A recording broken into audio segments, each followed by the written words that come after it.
Yay-Z, you know the chop. Ayazahab, badness no sir. Let me tell you how the badness steer. Dopey bad fly when the Glock display. A boy say no try box this face, back switch face. You know how your blood clot gasket stay, boy. You must see one Baptist prayer. When the map stick raise that big straight. Shot misplaced, the key them in your head stop misbehaved. Crack his face, the key never tell us we lock this place. Which locksmith, anyway watch this space. War with them bunny like plastic plate, hey. We don't play around, when you see the UPK around. We bring the fucking AK around, AR-15s and AR rounds. We don't play around, when you see the UPK around. We bring the fucking AK around, AR-15s and AR rounds. We no take drape up, we no take beat up, we no stay up. And when the next day come, we no change up. Man, I act them bad as them wake up. Take care boss boy, head top shake up. So tell a pussy well don't violate us. No care where you status, where you take up. Every man a killer till miss a dead face you straight up. Great stuff, one Westling bigger than NATO. Man we bust it to NATO. Only man we afraid that are the creator, the maker.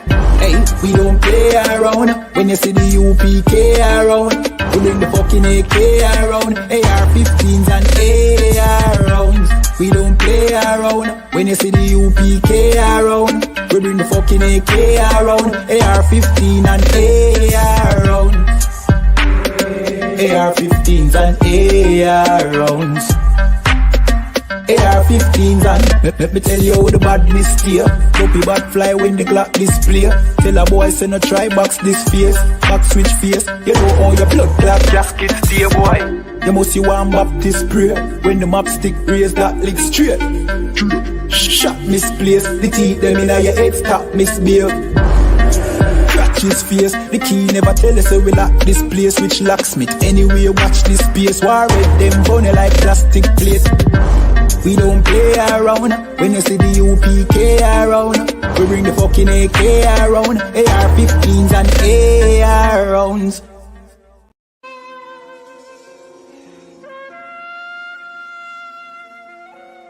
Tá puro.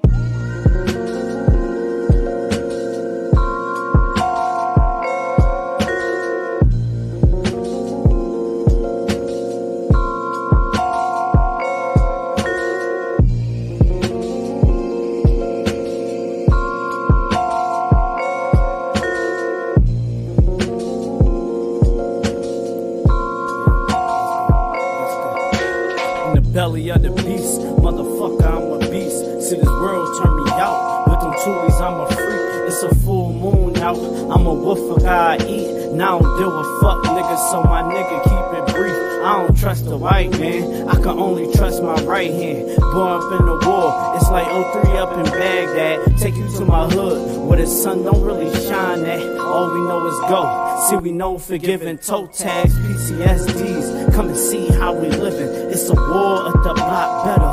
Hide your children, youngin' saw this man get shot now. He don't got no feelings. Street turn you to a monster, man. Watch us make a killing. Hit him with that Mossberg. Who that creeping through my window? Heard your girl blowing like this old school Nintendo. She the one who whipped this when that power's in the window. Afraid from the slave, what you think I'm going in for? I see you creeping, for a pound what had you leaking. The turkey stuffer, my aim let the Mohican. We big steppers, fuck around and start tweaking. It's UPK.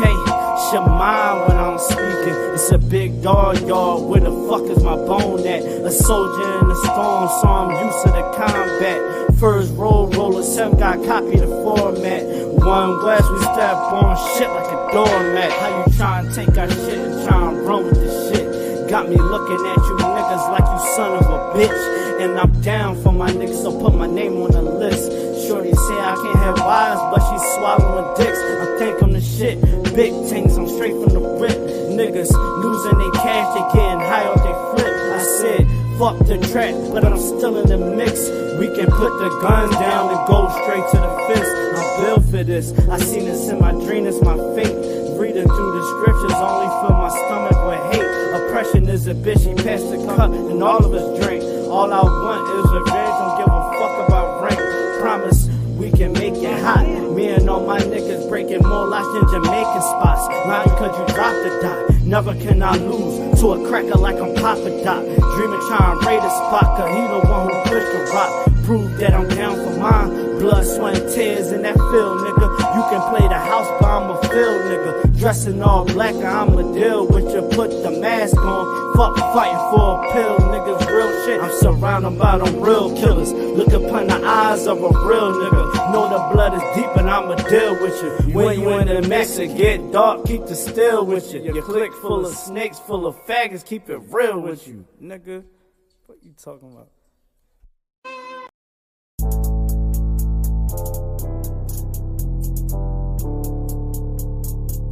According to God, the white man is the devil. You see, I've been in here for a little minute. You know what I'm saying? And I see niggas, they like to talk a lot. They like to claim leadership. They like to claim this and that. You know what I'm saying? They like to be above what they really is and have authority. But they don't really need that authority. They don't really know what to do with that leadership. You understand? You hold hands with this boy, your ass need to stop it. Ass you to give a damn what you talk about. Don't give a fuck what you believe, nigga. Gotta stand up to serve my God. We don't pray on our knees, nigga. Yeah. See, everybody ain't with all that peace talk. Everybody ain't with all that. Let bygone be. Boy, your ass need to stop it. Ass you to prop. It's about to get serious. When they hit us with dope and kill us with crack, where the fuck with your leaders? I'm curious. He cashed out on your blood, traded you in and bought a new biz. Ask you the prophets, I tell you the scheme. If you don't wake up, you gon' die in your dreams. I say you won't tell you no more. I swear these crackers try to kill us slow. Just spoke to a nigga and fed he up for parole. Because of the COVID, it feel like the host in this world that don't go together. Know it's gold in the ghetto. I'm in the city blazing with my niggas. Just told the devil the score never settled. Yeah, see the prophets. I'm tired of these niggas keep talking about, you know, you respect my religion, I respect your religion. Boy, your ass need to stop it, ass need the props. You know, like we all come together. Cause you know, they say God so loved the world. God so loved the world, and know boy, your ass need to stop it, ass need the props. Don't give a damn what you talk about. Don't give a fuck what you believe, nigga. Gotta stand up to serve my God. We don't pray on our knees, nigga. Yeah.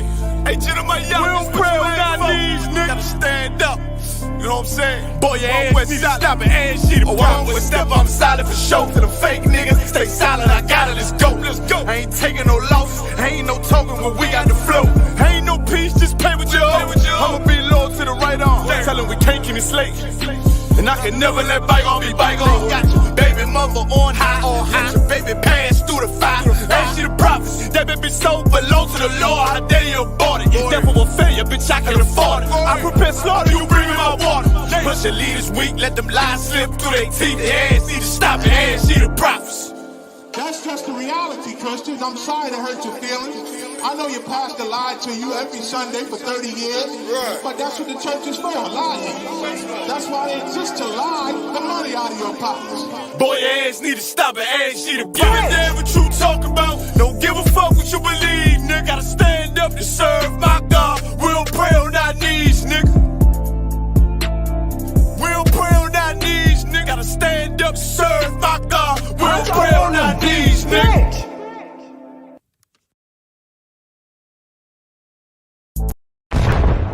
ISUPK presents Ask Ye the Prophets weekly podcast.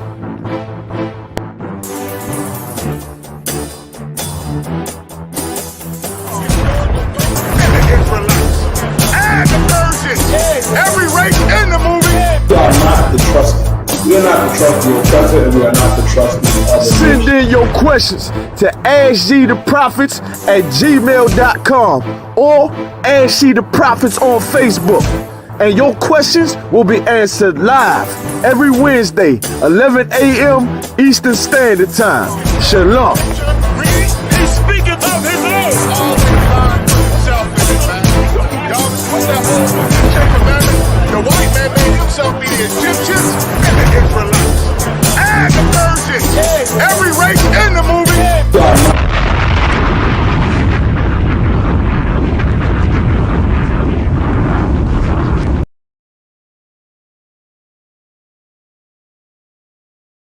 bro. Yeah. Shalom, Israel. Yahweh Bashim Yahshua Brakathum. Yahweh Shemar Thumb Bashim Yahshua. Priesthood Office of 1,000. I'm holding a showdown for 12 show. General Mayaka Allah. General Mayaka be back next week to answer all your questions. I got my main man, my brother, Hebrew Academy 2022 brother. I Hayah. Priesthood Office of 500. Rocking it out with me. Tonight we're going to go over a couple things. Well, today we're going to go over a couple subjects, man. We'll go over some questions that I received from some brothers and sisters in the world at my slavery and online. Go over Roe versus Wade. We're going to talk about the Buffalo shooting. Also, tune in tonight. Commanding General Yohana Black Watch is going live tonight at 9 p.m. You know what I mean? Till whenever. Make sure you tune in to Black Watch tonight. Now, first, pull up that story, right, about Young Thug and Gunna.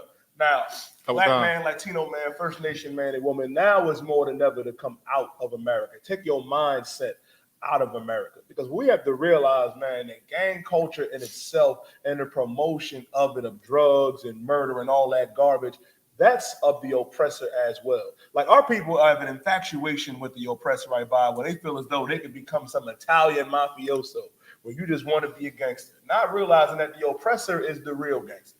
The oppressor is the one, you know what I mean, that made it cool to be a murderer, to be a liar, to be a thief and a rapist and an evil, wicked bastard. We cannot live that lifestyle. We cannot live that lifestyle. And Young Thug is getting ready to realize that. Gunna is getting ready to realize that. I believe another rapper, Casanova Times 2, you know what I mean, he just got hit with a RICO charge. Understand this, Black man, Latino man, First Nation man and woman, it was never meant for us to be criminals. It was never meant for us to live this evil, wicked lifestyle that the oppressor promotes. Not understanding, man, like the whole concept of gang culture and wanting to be a criminal, wanting to push weight, push drugs, you know what I mean, all comes from the oppressor. That all stems back to him. You think you wear blue and red because, oh, that's just the colors I chose to defend this part of my neighborhood. Nah, not realizing, right, during the time of the Romans, you know what I mean, one set, you know what I mean, of the Roman government, they wore red, and guess who they were beefing with? The Romans that wore blue, Bob. Right. That's why the scripture says there ain't no new thing under the sun. But we were not destined. Like, it is not in our nature. Like, you ever wonder why you so bad at being a criminal? Why you so bad at it, and why the oppressor seems like he can just get off scot-free? We're going to talk about the Buffalo shooting, too. I had a brother ask me, like, damn it, Young Thug and Gunna getting ready to go down on RICO charges, man. But the oppressor in Buffalo, he already pleaded not guilty. So did Dylan Roof, and so did these other oppressors. Because understand this, the earth was given into the hand of the wicked. I'm going to go into that. Read the title of that story for me, Karawakan. Sure. Young Thug, Gunna in police custody after being named in sweeping RICO violation indictment. Now, it says Young Thug and Gunna in police custody after being named in sweeping RICO violation indictment. Meaning this, Young Thug and Gunna getting ready to go down for a long time. And for those of you, you know what I mean, I understand, you know what I mean, a RICO charge is, understand this, you can go away for at least, 20 years? Casanova had an interview, I believe, with Vlad TV or the Breakfast Club. I think it was the Breakfast Club. And he said, you get hit with a RICO charge, you know what I mean, they talk about 20, 30 years. You tell it. You tell it. That no snitching rule is going out the window. But here's the big question, Black man, Latino man, First Nation man and woman. Why even involve yourself in that lifestyle? I understand our brothers and sisters want to rap. Ain't nothing wrong with rapping. You know what I mean? Now, to a degree, you know what I mean? I'm not for, you know what I mean, all the homosexuality and the over-sexualization of our people and the promoting the murder of one another. It's one thing to talk about it and promote it to our babies and our children and encourage them to do it. And then when you start to do it yourself, this is the punishment of that. Let's read a little bit more on the story. Karawakan. Rapper Gunna was booked into an Atlanta jail Wednesday on a racketeering charge after he was indicted with fellow rapper Young Thug. Understand this, and RICO is the Racketeering Influence in Corrupt Organizations Act, you know what I mean? And it provides extended criminal penalties and civil cause of action for acts performed under the ongoing criminal organization. Meaning this, man, the oppressor designed this, you know what I mean, to go after other oppressors, you know what I mean, like during the time of the mafia with the Italian mob in New York and Philly. But it didn't just stop with them. Right. They also get blacks and Latinos on RICO charges all the time to put us away forever, for life. And here's the thing, black man, Latino man, First Nation man and woman, was it worth it? Was it worth it? Because you have to realize, man, that lifestyle that they promote to our people is not something that we have to do. We are not to do that. If I could, I'd hold the scripture where it says, you know what I mean, it's the way they seem to write to a man. Hold that for Shaw for me. And hold Proverbs 3 and verse 31. Because what we need to understand, right? You can't do the criminal acts of the oppressor. When you get caught up and, you know what I mean, and transferring and running drugs in the community, you got to ask yourself this: where do the drugs even come from? Where do the guns come from? Do we bring the drugs and the guns in our communities? Hell no. How many brothers out there in North Philly own boats and own planes? We don't. You got to realize, man, that all of this is a trap, you know what I mean, to get our people caught up in the system, getting caught up back into the penitentiary. That's why, you know what I mean, in cities like Philadelphia and New York, you know what I mean, you have 60, Oshtawa brought this stat out at camp, man, which was astounding, that there is 70,000 more women than there are men in Philadelphia. You know why? Because a lot of the brothers are going to jail for what? For what? Because you want to play gangster? You want to play gangster. You want to be just like your oppressor daddy. Well, guess what? When you watch movies like Scarface, when you watch movies like The Goodfellas, you watch, you know what I mean, Better Call Saul, they promote that lifestyle to make it seem like it's all right. But they don't tell you that the oppressor gets to go to a country club. And he gets to eat steak and eggs. He gets to eat good in prison. While you have to watch your back and fight for your life every day for what? Because you want to be like the oppressor. And as a matter of fact, Young Thug lawyer came out there and said this, like, Bob. He said, you know what I mean, I demand that my client gets released right now because he's in like a dungeon in prison. God forbid, you know what I mean, if you're a famous rapper and you get caught up in prison, they put you in the lowest cell, the lowest dungeon. You think you're supposed to go to protective custody because of who you are and your namesake. That don't mean nothing if you black or Latino. Right. It don't mean nothing if you a Seminole Indian man and woman or First Nation man and woman. But this right here is the cause because you are influenced by your oppressor. The oppressor makes being a criminal, being an evil monster profitable, but it's not profitable to the men of God and the women of God. We get caught up in that lifestyle. We die. We go to prison forever. While the oppressor can do what? He'll be out, 5-10 years? They get to live amazing in jail. Not us. Read what I asked for right by. Kabaka. Then we'll go back to the story. Kabaka. This is the book of Proverbs, chapter 14 and verse 12. Mm-hmm. There is a way which seemeth right unto a man. You may think being a gangster, being a drug dealer, being an evil, wicked monster feels good. And it's all right. It's how I'm going to make it. It's how I'm going to live my life. You may think that that is the right way to go because it feels good. But here's the thing. All that goes away when you get caught up. When Esau gets you, when the oppressor come and get you, ooh-wee. That no snitching rule go out the door, right, bud? Right. Go ahead, read on. Kabukan. But the end thereof are the ways of death. But the end thereof are the ways of death. And not just the physical death. Not just the physical death that we suffer here in America and all across the earth as the Lord's chosen people. We die spiritually. When you put your all into America, when you put your all into the oppressor's society, you are already done. You are already dead. You may think what? Because they say what? I buy YOLO, I'm living my best life. You're not. You're not living your best life. Right. The only way truly to live is to do what our God said to do by keeping his laws, statutes, and commandments. That is how you come to life. That is how you live. You can't live life, you know what I mean, thinking it's all right to be a criminal, thinking it's all right to live a low lifestyle like the oppressor and it will profit you. Nah, you cannot do that. And it goes to show you, look at the benefits of the oppressor doing it and look at the downfall, what happens when we do it. When the oppressor do it, he gets, you know what I mean, to live lavish. He gets, you know what I mean, to promote that lifestyle, to make it seem like I'm driving all the fancy cars, I'm pushing this weight through this community. Even when he goes down, it looks good. Even when you look at the white collar side of it, I buy. When you look at like a movie like The Wolf on Wall Street, right. That devil thought he was going to groundbreaking prison where he was going to get a 150. Where he was going to 150 years, 150 cuts to your face. He thought, you know what I mean, he was going to be put down in the darkest hole somewhere and die. And then he realized, oh, I'm an oppressor. I'm the devil that the Bible speaks of. I could eat steak. I could, you know, play tennis and golf. Right. But black man, Latino man, First Nation man and woman, they lock us up and throw away the key. The only way to come back to life is to do what the Lord says to do. And it's a shame as well, because this is what they promote. Like, this gets lost in translation. They don't tell our people and our children about this, even though they promote it all throughout the media. They promote this lifestyle through, the music. They put it on your reality shows because this is what they want our babies to get caught up in. And guess what, Black man, Latino man, First Nation man and woman, that's why we have to monitor what our children are watching. That's why we have to understand, man, that strong brothers in the ISUPK are needed out here in these streets. Because being a gang member, being, a criminal is not profitable to our people. Now, if I could, Ibad, read Proverbs chapter 3 and verse 31.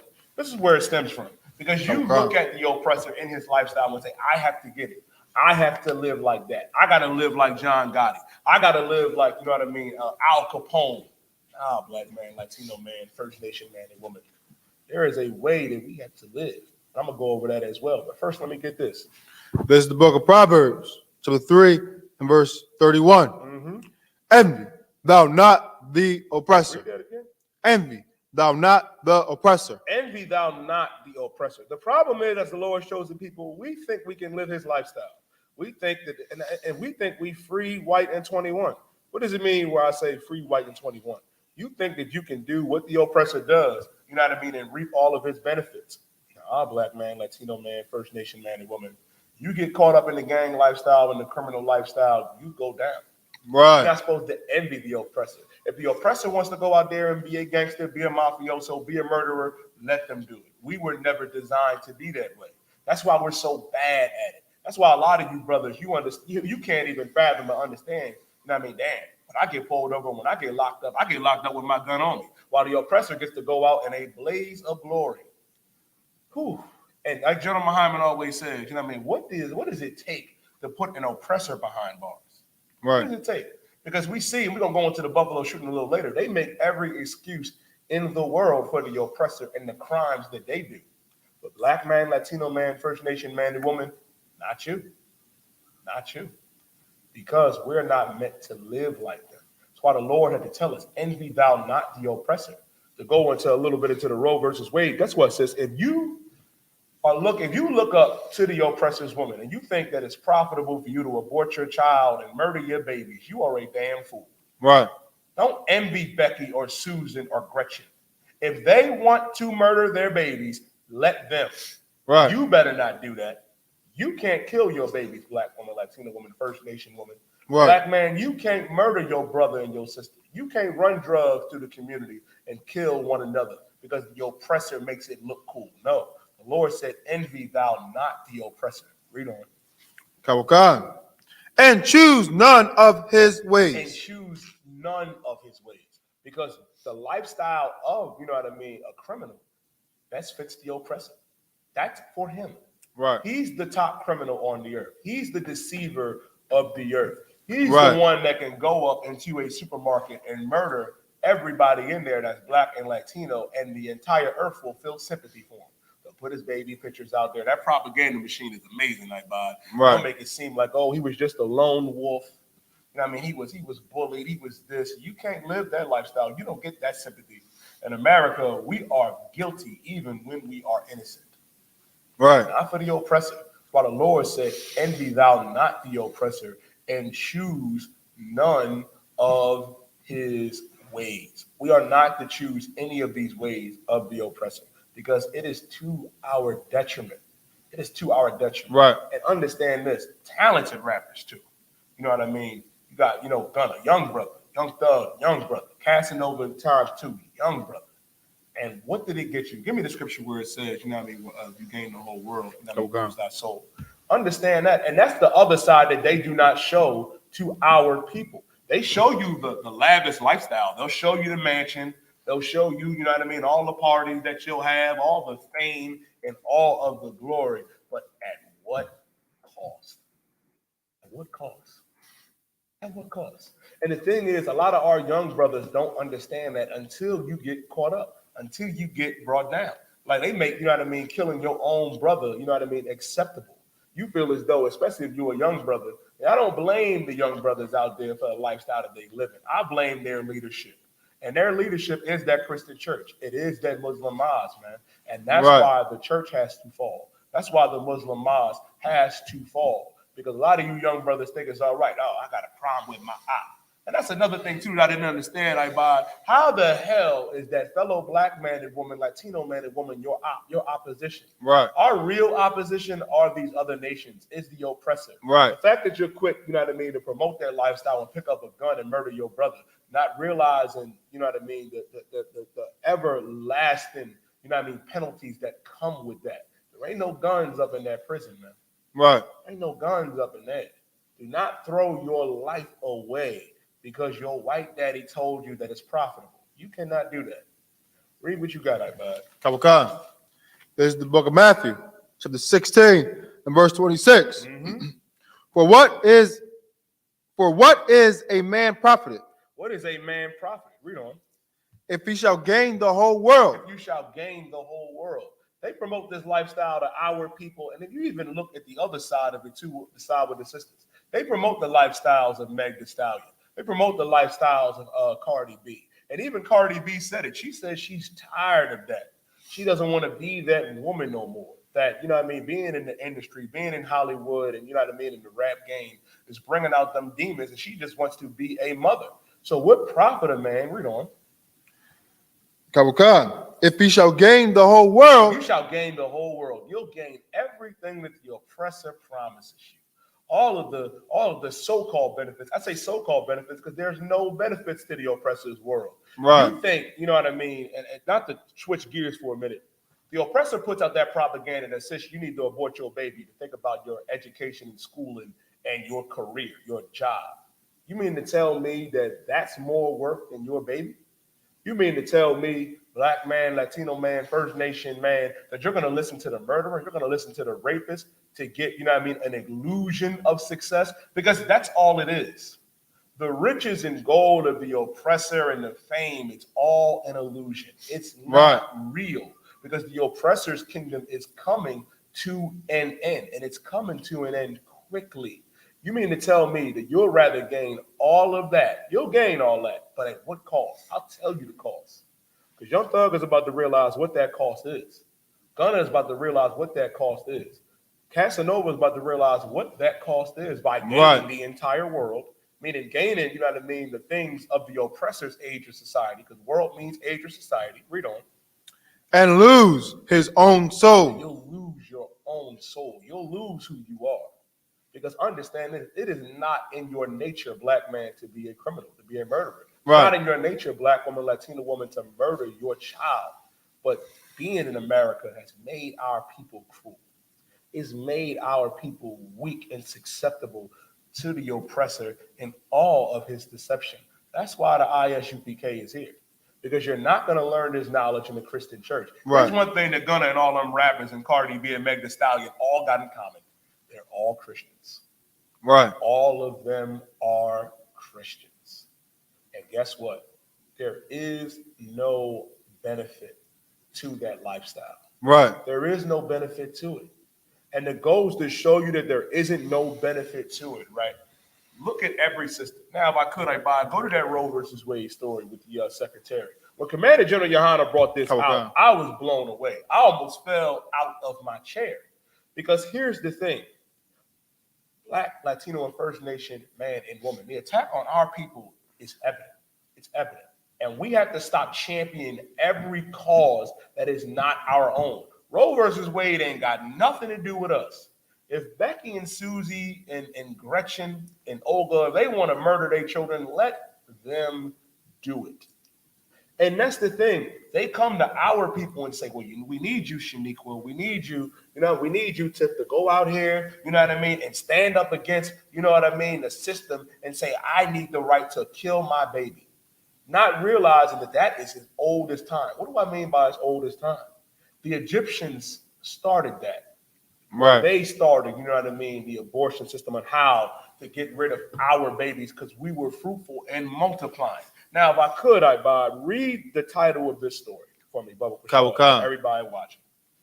This is from Forbes.com. Overturning Roe versus Wade will have very damaging economic effects. overturning Roe versus Wade will have damaging economic effects. Why? And how? It blew me away because the Secretary of the United States, she said this. The Treasury Secretary of the United States said, hold up, if we stop abortions, this is going to have a damaging effect to our economy, to the oppressor's economy. And you can forget about all the other damages that was done that the Lord did to the oppressor with the COVID-19, the coronavirus. Right. Now, if you take away mass abortions, that would have an incredible effect on the economy of America, which goes to show you how many abortions of our women have in a year. Black and Latino women combined for over 550,000 abortions a year, which is insane, which is mass genocide. We have to stop murdering our babies, our children. Read on, Ibot. Treasury Secretary warns. Here's how. Here's how. Go ahead. Tawakan. Restricting access to abortion would have very damaging effects on the economy. Treasury Secretary Janet Yellen testified to the Senate Tuesday as Janet Yellen testified to the Senate. She went before her people. She went towards the Senate and said, yo, we need these people to keep murdering their babies. This helps keep their economy afloat. Do you realize, Black man, Latino man, First Nation man and woman, the power in us coming together and coming back into this truth and letting our babies live? It is a terrifying thing to the oppressor for our babies to make it. And it's also a terrifying thing also to the Egyptians. Now read a little bit more, right, Bob, then we're going to get to Exodus. Give me Exodus, the first chapter and the 15th verse. Kokan. Treasury Secretary Janet Yellen testified to the Senate Tuesday as the Supreme Court appears poised to overturn Roe versus Wade. She going to the Supreme Court like, hold up. Nah, we can't do that. And like General Muhammad broke down on Black Watch, you know what I mean, and which proves this article to be right, which is so amazing, right? Let's say they do ban it in California. You can still go to Arizona. You can still go to Las Vegas. They ban it here in Philadelphia. You can still go up to New York. You can still go up to a spot like New Hampshire. Florida, you might be done. Texas, you might be done, but they will never get rid of it altogether because of the everlasting effect that it would have on their economy, because our numbers growing is terrifying to the oppressor. It's like, why do you think that they promote all of the evil, all of the homosexuality, all of the murder, all of the drugs to our people? Why do you think there's an abortion clinic on every corner? There's one on the corner right here where we're at in the Philly school. Right here at the top of the corner, guess what? There is an abortion clinic. There is Planned Parenthood. You know how much money that the government donates to Planned Parenthood, you know what I mean, a year? It's in the tens of millions of dollars. They get all type of government funding because they bank on silly Black and Latina and First Nation women murdering our babies. Now, if I could, guess where this practice started with? Let me get Exodus chapter 1 and verse 15. Like the man that General Yohana brought out Monday, which is astounding. You know what I mean? You know, the priest and prophet of God, Moses, Mashah, was destined to be aborted. According to the Egyptians, they wanted all of our sons, man, to be murdered, man, at birth. But Moses, you know what I mean, survived because he had a righteous father and mother that put him in the basket, sent their daughter to go watch him, because it had been better for him to perish on the river, for him to be murdered, you know what I mean, at birth. You know, we have to give our children a chance. Right. That was Moses. Imagine what your child could be, Black woman, Latina woman, First Nation woman. Don't let the oppressor game you up and fool you and trick you into murdering your baby and murdering your child, because that's what it is. And here's another thing too that I'm tired of hearing. It's not your choice. You love to say it's my body, my choice, Yediah. Well, understand this, right? Sex is marriage according to God. You do know that's where babies come from as well. Every time you have sex, right, you are at the risk of having a child, having a baby. Right. So you know what you could do? You could close your goddamn legs. Right. You could do that. Be careful, you know what I mean, on who you have sex with. You should only, you know what I mean, be having sex with one man anyway. Right. Be your husband, Black woman, Latino woman, First Nation woman. And you need to choose a Black or Latino or First Nation man This interracial marriage is also an abomination of sin unto God as homosexuality. Right. You have to take that time to get to know one another again. That's why Barakatah Yahweh Yahweh Shah for the ISUPK, because we rebuilding that Black and Latino household, man. You got to walk a year with a sister brother, you know what I mean, before you can even touch her, before you can go unto her and have sex with her and marry her. You have to walk that year with her to see if y'all compatible, to see, you know what I mean, if y'all gonna get along. And guess what? And when you do that, and when more of our people and our families do that, guess what? We will be a stronger nation. And we're building that strong nation of righteous brothers and sisters in the ISUPK. The thing is, you don't even understand the history of it. The history of abortion, it goes back thousands of years ago, and I will show you. During the time, you know what I mean, to skip you down and to give you the context before I go to the verse, when Joseph died, you know what I mean, Joseph was like Pharaoh's second.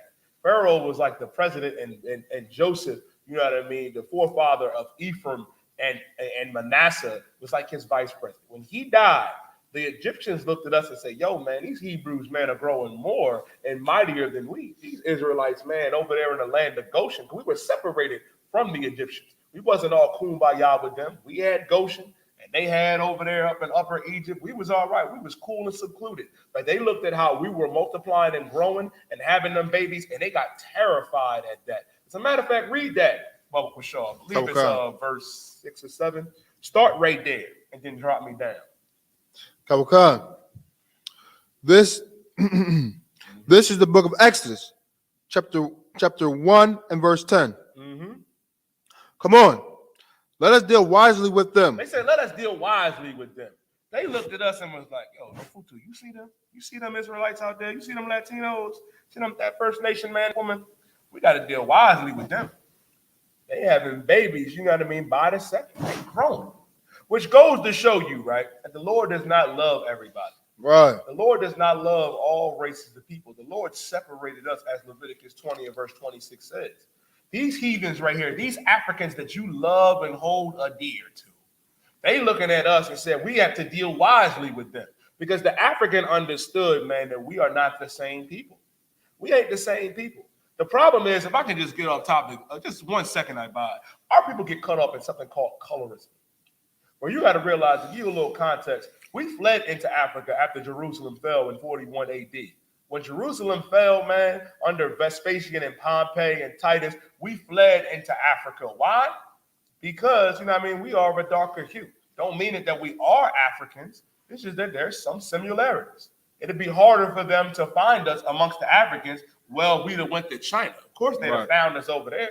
Right. That's why we fled into Africa. Look, I'll give you another one. Look at the Chinese and the Japanese. They are two different races, even though they're similar. And the quote up is of 5,000 morale. Look at the East Indians and the Arabs, man. Black man, Latino man, First Nation man and woman. When you go down there to that Dunkin' Donuts, do you know if they Ishmael or Elam? No, you don't. You don't know who the hell is in Dunkin' Donuts, man, getting you your donuts and your coffee. You don't know if it's the East Indian or the Arab. Guess what? And they're two different people. They're two different races. Right. Like the Chinese and Japanese, they're two different races. Black man and woman, we are two different races from the Africans. The Africans come from Ham, and we come from Shem. Right. Black man, Latino man, First Nation man and woman. The Africans are like, yo, we got to deal wisely with them. Read on. Kabukan. Mm-hmm.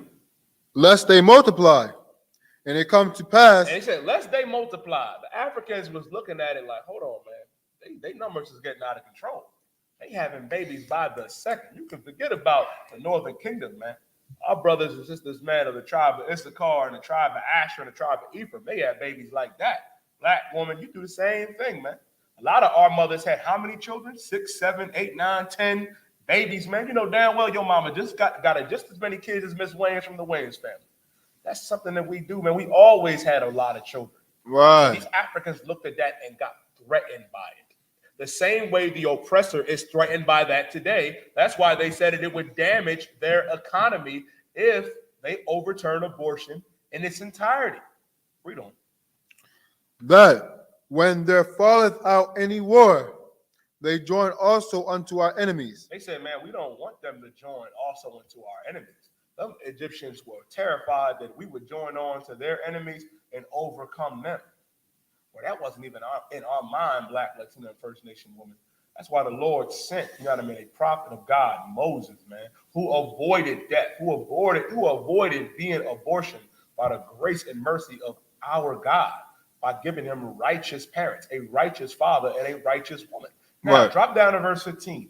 This is what the Egyptians implored to deal with us having babies. Verse 15. And when Joseph's brethren, Salaki, verse 15, and the king of Egypt spake to the Hebrew midwives. Now, he's speaking to the Hebrew midwives. Now, Pharaoh, this Hamite, this African, is speaking to the Israelite women. Read on. Of which the name of one was Shipra, and the name of the other Puah. Verse 16. He went to these sisters and was like, yo, that's what you got to do. Read on. And he said, when ye do the office of a midwife. When you do the office of a midwife, when you do the office of a midwife, meaning the sisters that are midwives, you help deliver the babies, man. You help deliver the babies and give birth. Read on. To the Hebrew woman, and see them upon the stools. And see them upon the stools, man. Read on. If it be a son, then ye shall kill him. It should be a son, you shall what? Then ye shall kill him. Why did Pharaoh say, if it be a son, you shall kill him? Because Pharaoh understood, man, that the man carries the seed. We are of the seed of our fathers. That is in Numbers chapter 1 and verse 18, by the pedigree of our dads. You are an Israelite. If your father is a black man or a Latino man or a First Nation man, then you are an Israelite, man. Right. You're an Israelite because it's who your father is. And don't get caught up, you know what I mean, in the nonsense of the oppressor. You know what I mean, by trying to tell us that men like Bob Marley was an oppressor because his father was an oppressor. Nipsey Hussle, who you love dearly, was an African because his father was Ethiopian. Same thing with Idris Elba and Tiffany Haddish. They are Africans because their father is African. Right. Black man, Latino man, First Nation man, and woman. What makes you Israel, what makes you a Jew, makes you an Israelite, is who your father is. If your father is a Black, Latino, First Nation man, then you're an Israelite. And Pharaoh understood this. He said, we do not need them, for, you know what I mean, bringing forth any more Israelites. And how do you do that? By killing the sons. Right. Read on.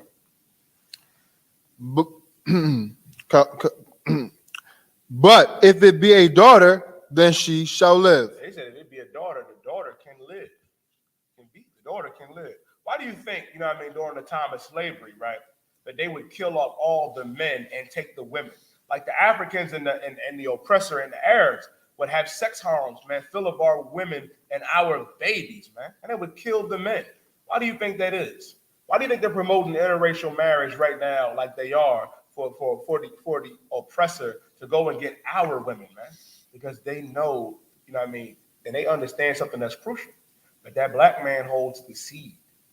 That's how you get more Israelites. And that's why it's important for that black man to be with that black woman and to have our babies. For that Latino man to be with that Latina woman to have our children. Same goes for the First Nation and Seminole Indian man and woman. Read on. Verse 17. But the midwives feared God. But the midwives what? Feared God. The midwives feared God. These sisters feared the Lord, man. They said, man, the hell with Pharaoh talking about. We fear God. And a lot of you don't understand because a lot of you fear the oppressor. You fear the oppressor and what he can do, where you need to fear the God of Israel. These sisters feared the Most High. They said, we're not doing this. We're not killing off our babies, man, because you said so. Because they fear God. And the scripture said that the fear of the Lord is the beginning of knowledge. If you think you got knowledge and wisdom, you don't. Because the fear of the Lord is the beginning of knowledge. These sisters, man, feared the Lord. Right. Read on. And did not as the king of Egypt commanded them. And they did not what the king of Egypt commanded them. They did not do it. They said, man, the hell with that. We're not killing our babies, man, because we fear God. And that's what we have to get back to, man. We have to fear the Lord. Because the thing is, as the Lord's chosen people, man, you get caught up, you know what I mean, in the oppressor and doing everything that he says, man. Well, you got to be like sisters. You got to be like these sisters right there. You got to be like Moses' mother. To drop you down, Ibad, because our sisters feared the Lord, right? Pharaoh was like, why have you done these things? And they said, man, they not like the Egyptian women. The Egyptian women listened to Pharaoh. You know what I mean? Because that's his women. But Israelite women, the Hebrew midwives, they feared God. They understood that every Israelite life is important. Every Black, Latino, and First Nation man and woman and baby's life matters. And that's why, drop down to verse 22. Oh, God. Verse 22. And Pharaoh charged all his people. Now Pharaoh is charging all his people. Now he's letting all of his people know. Pharaoh is now letting all them other Africans know this. Like, yo, the Hebrew midwives, the women, the Israelite sisters, they're not about to murder their baby. They're not about to commit mass abortions. So this is what we about to do. Read on. And Pharaoh charged all his people, saying, command to all his people, charge them by saying to do this. Read on. Every son that is born ye shall cast into the river. Every son that is born ye shall cast into the river. And that's what they did. And that is what the prophet Moses avoided, man, by the grace and mercy of the Most High. By him having a righteous father and a righteous mother, by wanting their child to live. And look what Moses grew up to become. Look what he grew up to become. Nowadays, Black, Latino, First Nation woman, you promoted. You had the nerve to go out there and come up against Captain Katazar and Officer Hazahab and the rest of them brothers, Officer Ricard out there in Boston, man. They say, oh, no, we have the right to abort our baby, Yediah. It's our body. Let me tell you something. That baby don't belong to you. That grows inside of you, Black, Latino, First Nation woman. That baby belongs to the God of Israel, Yahweh. Right. That's who that baby belongs to. Now, if I could, Ibad, let me get Leviticus chapter 18 and verse 21. Okay. Because you getting caught up with Roe versus Wade, which has nothing to do with our people. And I'm going to say it again. Our people are too caught up in trying to champion every cause except for championing the cause of what our God said. How about try being a righteous sister? How about try being, you know what I mean, like a daughter of Sarah? We're going to go into that as well. Right. Try that. You too busy to do everything that your oppressor daddy tell you to. He tell you to go out there in the forefront and fight for the LGBTQP community, you do it. He tells you to go out there and fight for mass abortion, you do it. But when it comes to doing what our God says to do, keeping these laws, statutes, and commandments, and not murdering your children, oh no. You got to stand with your oppressive father for that, and you will pay. Like General Muhammad said, you 21, 22, and 23 thinking it's all right to abort your baby, no sweat. God is going to abort you. Right. You don't have to worry about aborting your baby because the Lord is going to abort you. That's why you have to change now. Right. Read Leviticus 18 and verse 21. Oh, God. This is the book of Leviticus, chapter 18 and verse 21. Mm-hmm. And thou shalt not let any of thy seed pass through the fire to Molech. Of any of thy seed. The seed is your babies, man. The seed is your offspring, your children, to pass through the fire of Molech. You know how you let them pass through the fire of Molech? Molech is an idol, by the way. Idol worship back then. You know how you do that now? By not giving your babies a chance to live.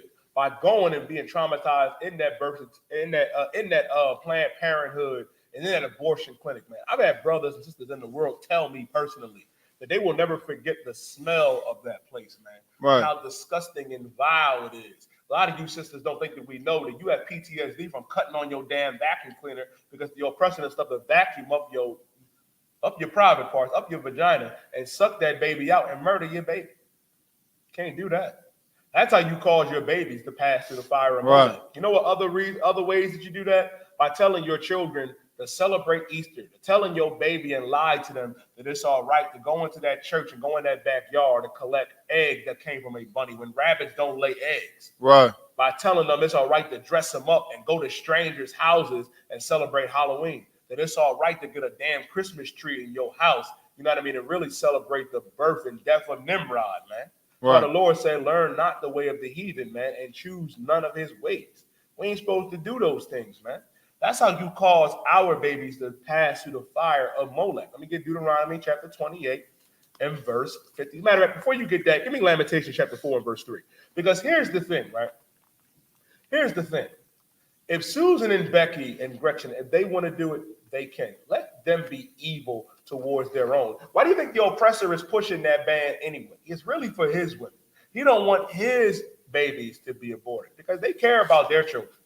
The Chinese care about their babies. The Africans care about their babies. They condition our people to not care about our children, and that needs to change. Right. That needs to change. Because if you don't give a damn about the babies, we're already destroyed. And for you silly brothers out there standing with them evil, wicked sisters, man, shame on you, man.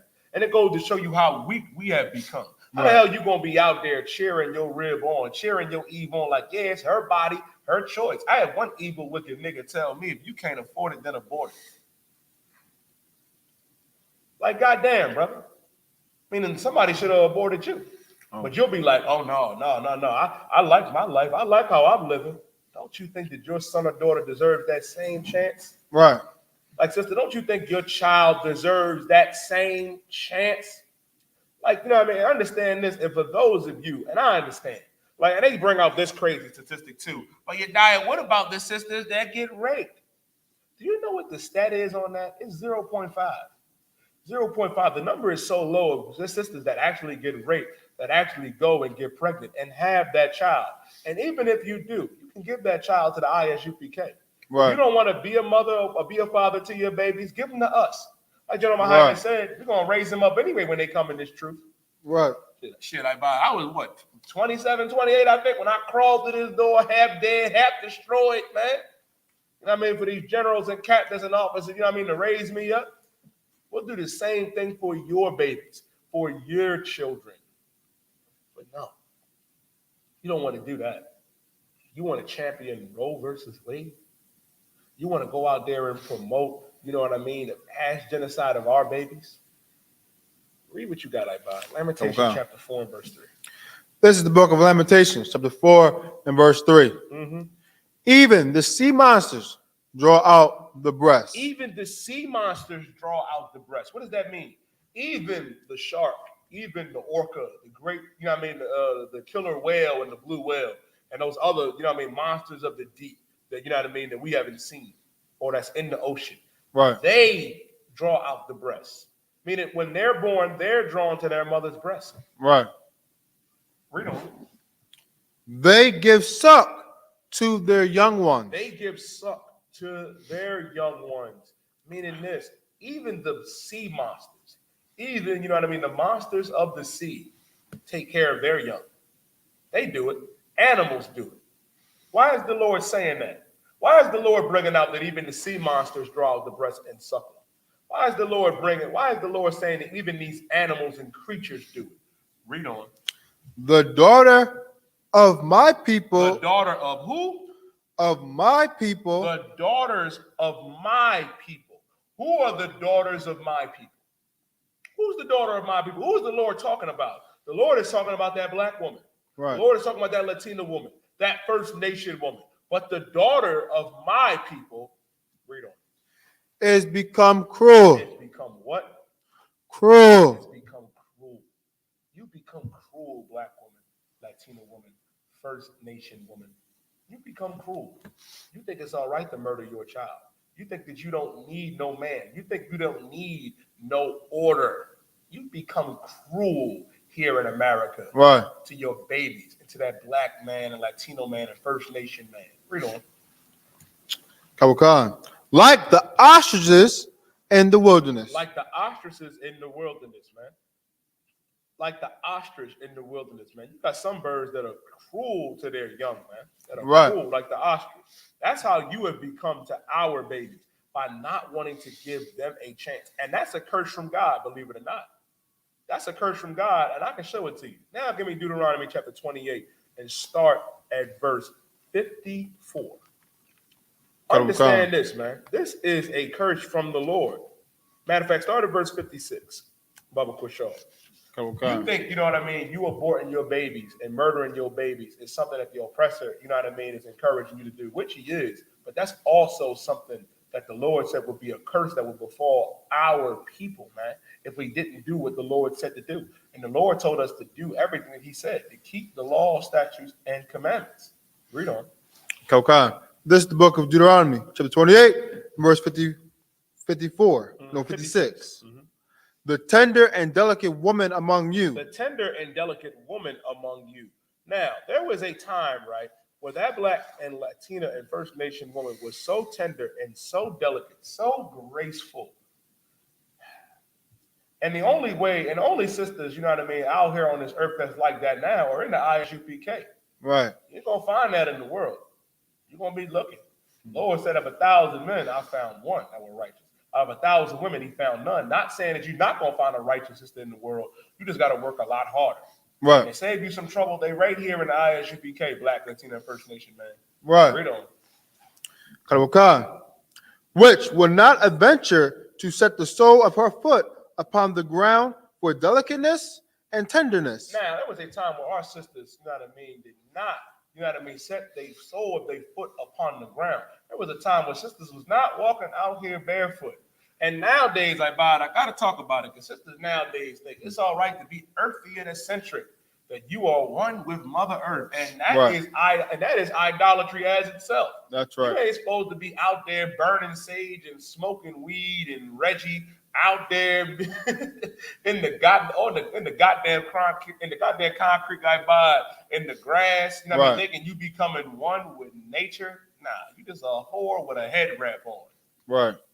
You know what I mean? You claiming you Mother Earth, that you can do all things. You know what I mean? That you gave birth to all races, like they say in Islam with the 5%. But you think it's all right to be a whore and abort and murder your babies? Nah. There was a time where our sisters were so graceful, so eloquent, that they didn't even set the sole of their feet upon the ground or that grass for tender and delicateness. Right. And you wasn't just going outside with no shoes on. Read on. Karawakan. For her eyes shall be evil toward the husband of her bosom. Now your eye is evil towards the husband of thy bosom. Now your eye is evil towards that fellow black man. How do you know that your eye is evil towards that fellow black man? Because Captain Katazai went out there to prophesy God's words, man. What Captain Katazai was out there doing, and the rest of the brothers, Hazahab and McCarr and brothers in Boston, is 5,000 years old to prophesy unto our people and show our people their transgression. You came up against our brothers, man. You came up against the word of God. Your eye is now evil towards that brother. Now you feel as though you don't need no black man. You feel as though you don't need that Latino man. Right. You feel as though you don't need that First Nation man, which is a goddamn lie. And another thing, too, to talk about, briefly the incel community, right? That does not give you an excuse as a black or a Latino First Nation man to hate your sister, to hate her. Right. You have to correct her. A lot of you brothers, out there, well, nah, man, because she ain't speak to me, because I slid in her DM on Instagram and IG, she ain't reply, F her, all black women. I'm going to go get your oppressor's daughter. I'm going to go get the East Indian and the Arab. You can't do that, black man. You can't do that. It's our job to correct our sisters. That's right. And that's what we go out there and do. Nobody wants to correct the black woman. Right. Nobody wants to. Like, goddamn, it is like a crime in America to correct the black and Latino First Nation woman. Like, sisters, y'all know how y'all is out there in the world. You dodge correction like Floyd Mayweather. Can't touch you. Understand this. Priests and prophets of God can. Right. Priests and prophets of God in the ISUPK, we can and have the authority to. Right. You're not above correction. And understand this, it do start with the men. I know that's what you're thinking, but what about y'all? It does start with us. That's why Commander General Yohana, corrects black and Latino and First Nation men and raise up strong men so we can go out there and prophesy God's words and correct our women. It ain't the oppressor's job to correct you. It ain't the Arab or the African or the East Indian's job to correct you. That's that black man's job, because we have that authority. And I can show you that in the Bible as well. Read on. Okay. And toward the remnant, and toward the what? Slaki, and toward her son, and toward her daughter. And towards your son and towards your daughter. How do you know that your eye is evil towards your son and your daughter? I believe y'all went over it last week, right? With that sister, you know what I mean? I forget the rapper's name. She was in the goddamn club. Twerking while her 4-year-old son is right there. Like, goddamn, your eye is now evil towards your son and your daughter. And even if you don't abort, your son and your daughter, your eye is still evil towards them because you're not raising them up right. Like, I saw something on Twitter the other day that disgusted me, where a sister was like, bro, I got to read the quote. She said, I'm deleting all my socials. My nephew texted me and was like, is this you? It's a provocative photo of a sister from like her OnlyFans or whatever that her nephew found. Like, you should be ashamed, Black, Latina, First Nation woman. Right. There should be a level of shame that you should feel, man. Because Right. your body is not for everybody. Your body is not for the streets. It's Right. not for everybody. Your body is for your goddamn man. Your son or your daughter or your nephew or your niece should not be able to go on the goddamn internet and see your naked, filthy, trifling ass on the goddamn internet, man. Right. And you feeling embarrassed. You should feel goddamn embarrassed, man. You should put some goddamn clothes on, man. You should feel that need, because guess what? That's not in your nature. Let the oppressor's daughter do that. Your eye is now evil towards our babies, man. I thought, man, big shout out to Precinct Officer 500 in the car. And the car was rapping with this sister, man, trying to counsel her on something that's heavy, man. Sister was talking about, where her son found, her OnlyFans, and she's trying to explain to her son, and this is empowering to me. Well, her son is being goddamn teased in school. He being teased in school because his mother got a goddamn OnlyFans popping and open, for $7.99, $12.99, or $30. I buy it. Goddamn. They paid it. Like, I don't know, man. A lot of you brothers know. We talked about your mama and your auntie and your sister and didn't even know her. Imagine if we had video evidence. We had proof. The car trying to counsel the sister, man. She's like, no, but it's empowering to me. It's how I make my money. And he finally had to tell her, sis, stop being a goddamn whore. Right. Stop being a hoe, man. Stop being a whore for the oppressor. Meaning, if you're not aborting the babies, you're embarrassing the children and not raising them up correctly. Right. And you wonder why your son hates women. You wonder why that son is going to grow up and treat women like goddamn garbage and like objects. And you're wondering why your daughter is in the strip club with you. You know what I mean? Dancing and and showing her ass for everybody. Salakia for the language, man. You wonder why the kids are not being raised up right. Right. Because your eye has become evil towards your son and your daughter. Read on. Kabuka. Verse 57. And toward her young one that cometh out from between her feet. These young ones come out between your feet. Like I said in Lamentations 4:3, you become cruel, man. You don't even want to give these babies a chance. That child that come up before your feet, Black, Latina, First Nation woman, that child belongs to the Most High. Right. It ain't your right to murder our babies, man. Read on. Kabuka. And toward the children which she shall bear. And the children which she shall bear. The children that you bear, now you're evil and cruel to them. If you're not killing them in that goddamn abortion clinic, you out there clubbing, being a hoe. That's why Cardi B said, man, that she's tired of that lifestyle. Now she just wants to be a mother. Out of all the evil that she has done, man, Lord willing, that Lord gets some counsel from a priest and prophet of God. She need to talk to General Muhammad. She need to talk to General Magok. She need to talk to Commander General Yohana, or talk to a priest and prophet in the ISUPK. Her and Offset, her husband, need to get flyers, man. And understand that lifestyle is not for our people. Like the fact that she felt ashamed, that her daughter, when she was playing with, it was fine for her to be playing WAP and twerking and kissing on Meg Thee Stallion and being a goddamn whore for our daughters and our sons. But when her daughter walked in the room, she had to cut it off. That's the shame that all of you sisters should feel, man. Right. There is no glory in being a whore. There is no glory in being a goddamn murderer and aborting your babies, man. Right. There is no glory in that. I pray you understand. Read on. Kabuka. For she shall eat them. For she shall eat them. And when it says she shall eat them, right? This actually happened too. This actually happened during the time of the Josephus. Next time I teach class, remind me to go into that as well. Because during the time of the Josephus, right, the time when the Romans conquered us, there was a sister that was so hungry, so destroyed, that she put her own baby in the oven and ate her baby. And the men of Israel was like, yo, we ain't got no food. Where the hell this smell coming from? They said, sis, yo, you better share that food. You better share what you got, and were mortified at the fact that this sister ate her baby. Right. Because she was starving. And what the oppressor has done to us. And you know how you eat your babies today? By killing them. By going to that abortion clinic and having that vacuum shoved up your rear end and killing that baby, man. Now you got PTSD. You can't even listen to the sound of a vacuum and vacuum your floor, man, because you went in that clinic to murder our babies. That's how you eat them today. Right. That's how you eat our children today. by not giving them a chance, by depriving them of life, by depriving them of a father. Now a lot of you sisters talking about, we just got done celebrating, they just got done celebrating Mother's Day. Now you think, and this is another thing too, man, forgive me, Israel. You think you deserve a Mother's Day card when you've been an evil, wicked bitch, you know what I mean, all year long, Salakia for the language, aborting our babies, you know what I mean, telling them I'm mommy and daddy, that you need to esteem me. No, you don't need to be esteemed, man. No, you don't need to be glorified, man.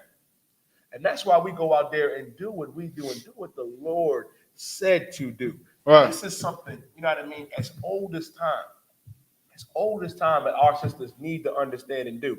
I need you to give me this, Bubba Kushar. I need you to give me in the book of 1 Peter, right? Okay. I need you to give me 1 Peter, bobbity. And after this, we're going to go into the questions. Then we'll close out with the devil that murdered our people, man. Okay. Bobbity. Give me in 1 Peter, right?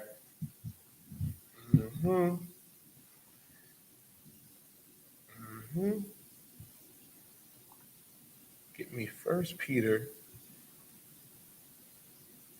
chapter 3 and verse 6.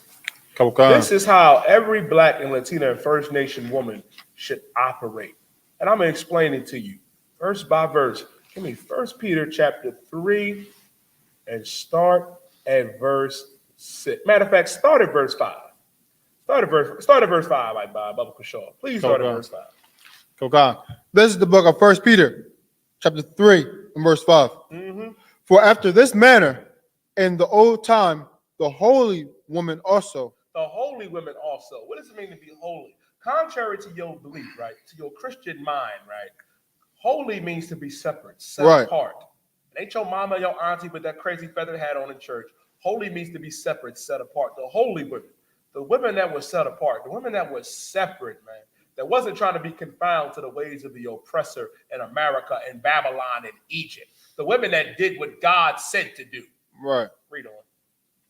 Okay. Who trusted in God. That did what? Who trusted in God. These sisters trusted in God. Moses' mother trusted in God, man. Sarah trusted in God. Them Hebrew midwives, man, trusted in the Lord, man, and did not, you know what I mean, commit that act that Pharaoh commanded them to do, man. Read on. Right.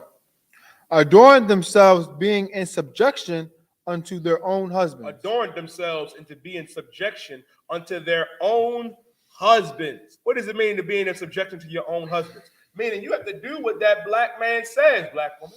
Latino woman, First Nation woman, you need to do what that Latino man says and First Nation and Seminole Indian man says to do. Be in subjection. Submit yourselves. When you hear that word submit, you think, I ain't gonna be no slave to that nigga, you dyer. Who that? I'm independent. I make $30 an hour. I'm the breadwinner. Understand this, man. Black, Latino, and First Nation woman. The Lord said to be in subjection to your own husband. Right. Meaning to do what that Black man says. Do what that Latino man says. Do what that First Nation man says. Right. That man ain't telling you to go out there and sin. Do what that brother says, man. Because understand this, to paraphrase 1 Corinthians, the 11th chapter and the 3rd verse. Christ is the head of man. And the head of woman is the man. That Black man is your head. And you need to be as a subjection, you know what I mean, to that man as unto the Lord. Because that Black man is your God, Black woman. Right. That Latino man is your God, Latino woman. First Nation woman, that First Nation man is your God. You need to serve him. You need to be in subjection to him. So if that brother tells you not to kill your baby, kill our baby, man, don't do it. Right. Hell, if that brother tell you to make him a goddamn sandwich because he had a long day at the slavery, do it. Right. Make that brother a goddamn sandwich, man. Turn on the game for him. Let him watch 2K. Let him play 2K and do what he got to do, man. Because understand this. You are not the head of man, Black woman, Latino woman. Contrary to what the oppressor told you, that Black man is your head according to the Most High. Right. Christ is the head of every man, and the head of every woman is the man, and the head of Christ is God. That is the natural order of things. And you need to submit yourselves unto your own husbands. Read on. Okay. Verse 6. Even as Sarah obeyed Abraham. Even as Sarah obeyed Abraham. Abraham didn't have this problem. Did Abraham have this problem like God? Hell no. Sarah, guess what? Sarah listened to Abraham, man. Right. She understood that Abraham was her Lord, man. And you sisters don't even understand what I'm bringing out right now, man, which is heavy, because you don't even realize your real power. If you submit yourself to that brother, you won't have to worry about anything. Right. You don't have to worry about nothing. Because here in America, right, you think because you are in corporate America, that you graduated, you got all the degrees in the world, that you're the head of household. You silly, stupid, dumb Negroes out there and Uncle Tom Latinos, man. Let me explain something to you two. Your woman is your head, right? You want your woman to be your head? All right. Let's say you at home, right? You sleep in the middle of the night, 3 a.m, you hear a loud noise.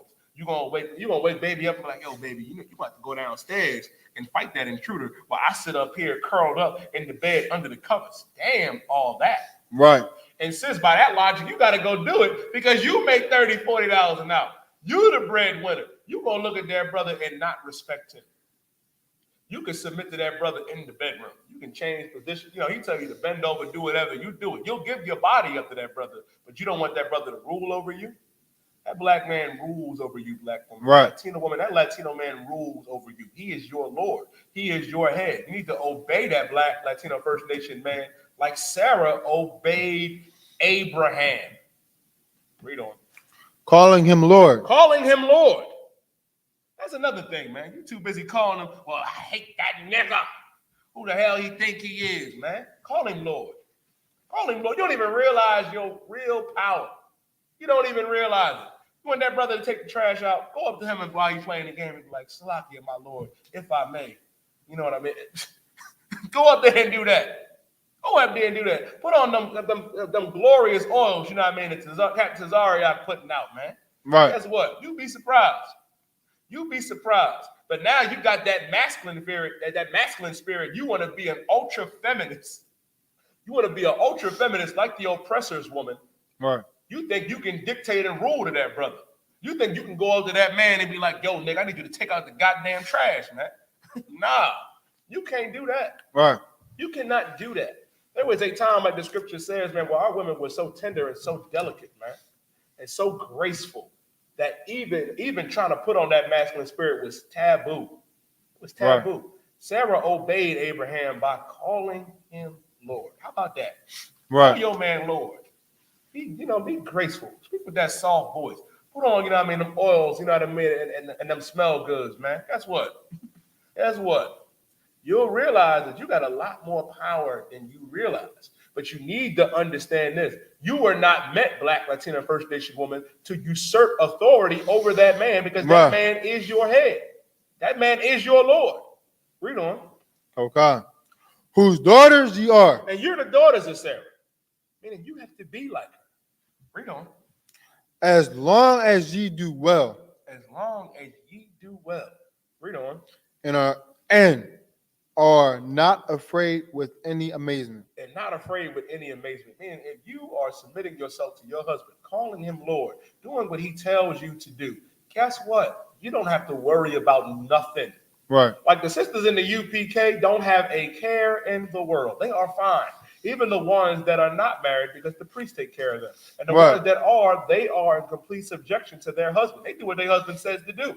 Now, for you silly sisters out there that love to say, but y'all do this to women. Y'all hate women. No, the hell we don't. You must got us confused with the Christian church. The Christian church are the ones that molested you. That Muslim moms, they're the ones that molested you and beat the hell out of you. You know, Arabs believe in beating their women, Arabs believe in beating the hell out of their women and raping their children because Aisha was, 6 years old when she married Muhammad, man? That's in Islam and that's in Christianity. We don't do that in the ISUPK. We don't do that, you know what I mean? We don't murder sisters like your fake Israelite group do.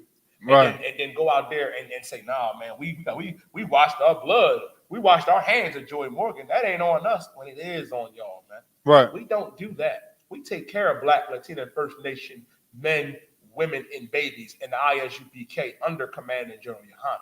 Now, let me let you brothers understand something real quick, too. You have to understand this, right? knowing, you know what I mean, that you are their head. There is a way you have to deal with sisters. You got to realize they not soldiers. They not like us. They are the weaker vessel. You're not supposed to be putting your hands on sisters.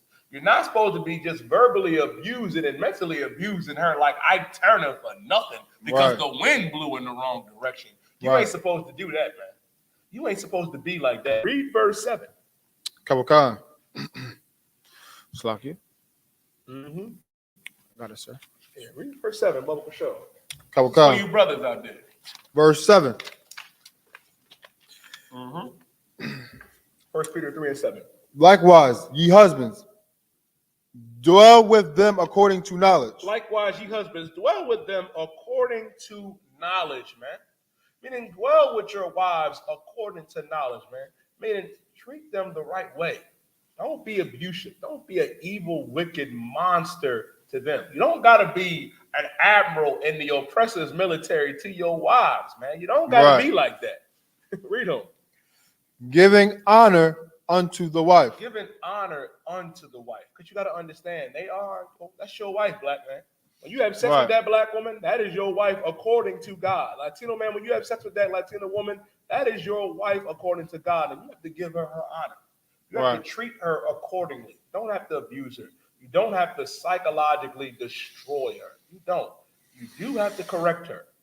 You do have to correct her. And black and Latino and First Nation woman, you have to learn to accept correction. You got to understand, it's medicine. And medicine don't taste good. Medicine is supposed to get you right. And that's what that husband, that's what that black man, Latino man, and First Nation man is here for. That's the men that Commander General Yohana is raising up in the ISUPK. Read on. Kawakan. And as unto the weaker vessel. As unto the weaker vessel, because the woman is the weaker vessel. The woman is the weaker vessel. You may not want to hear this, sis, but you are. Right. You are driven primarily based off your emotions. We can't, like black man, Latino man, First Nation man, we can't do that. We can't make decisions solely based on emotion. Because women do. You can't do that based off of those impulses, man. We can't. That's why we're their head. That's why Christ is the head of man, the head of woman is the man, and the head of Christ is God. You got to understand, sis, that black man is your head. He's over you. He's your authority figure. And guess what? As unto the weaker vessel. And remember that too, brothers. Remember they are the weaker vessel. Right. There's certain things they not going to understand. You may look at your husband and say, why are we moving like this? Why are we making that decision? Don't question that brother on that, man. That brother got you, sis. That's what the Lord, man, you know what I mean, sent the ISUPK down and the Commander General Yohana to do, to raise these brothers up, to take care of our households, man. Right. To put the black and Latino and First Nation family back together. Read on. Kawakan. Kawakan. And as being heirs together of the grace of life, that your prayers be not hindered. That be heirs together of the grace of life. What is the grace of life? By coming back into this truth, man. Understanding that life, you know what I mean, is being in this truth. By keeping the law, statutes, and commandments. That's what that is. By understanding what God said to do and by doing them. That's why the scriptures say in Ecclesiastes, the 12th chapter and the 13th verse, that this is the duty of man to keep the commandments. That's how you get life. That's the grace of life that we get to come back to, that our King died for. Our King, Yahweh Shah Mashiach, did not die so you could abort your babies and murder them. Right. Our King did not die so you could be evil to your husband, to be evil to your wives, man. Nah. Our King died so we can come back by being heirs together of the grace of life, that your prayers be not hindered. And you wonder why the Lord don't hear you now. Right. You wonder why the Lord don't hear you. You know why? Because you're not doing what the Lord said to do. You're not. You're not. And that's why it is important, man, to do what God said to do. Now, if I could, by the transition, let me get those questions that I sent you. Kawakan. These are questions, you know what I mean, that brothers ask me, you know what I mean, during the week. You know what I mean? Kawakan. Question number 1. Shalom Adawan. May I have a breakdown of 2 Timothy chapter 3, verses 16 through 17? Read 2 Timothy chapter 3 and verse 16 through 17. Kawakan. Read that for me. This is the book of 2 Timothy chapter 3 and verse 16.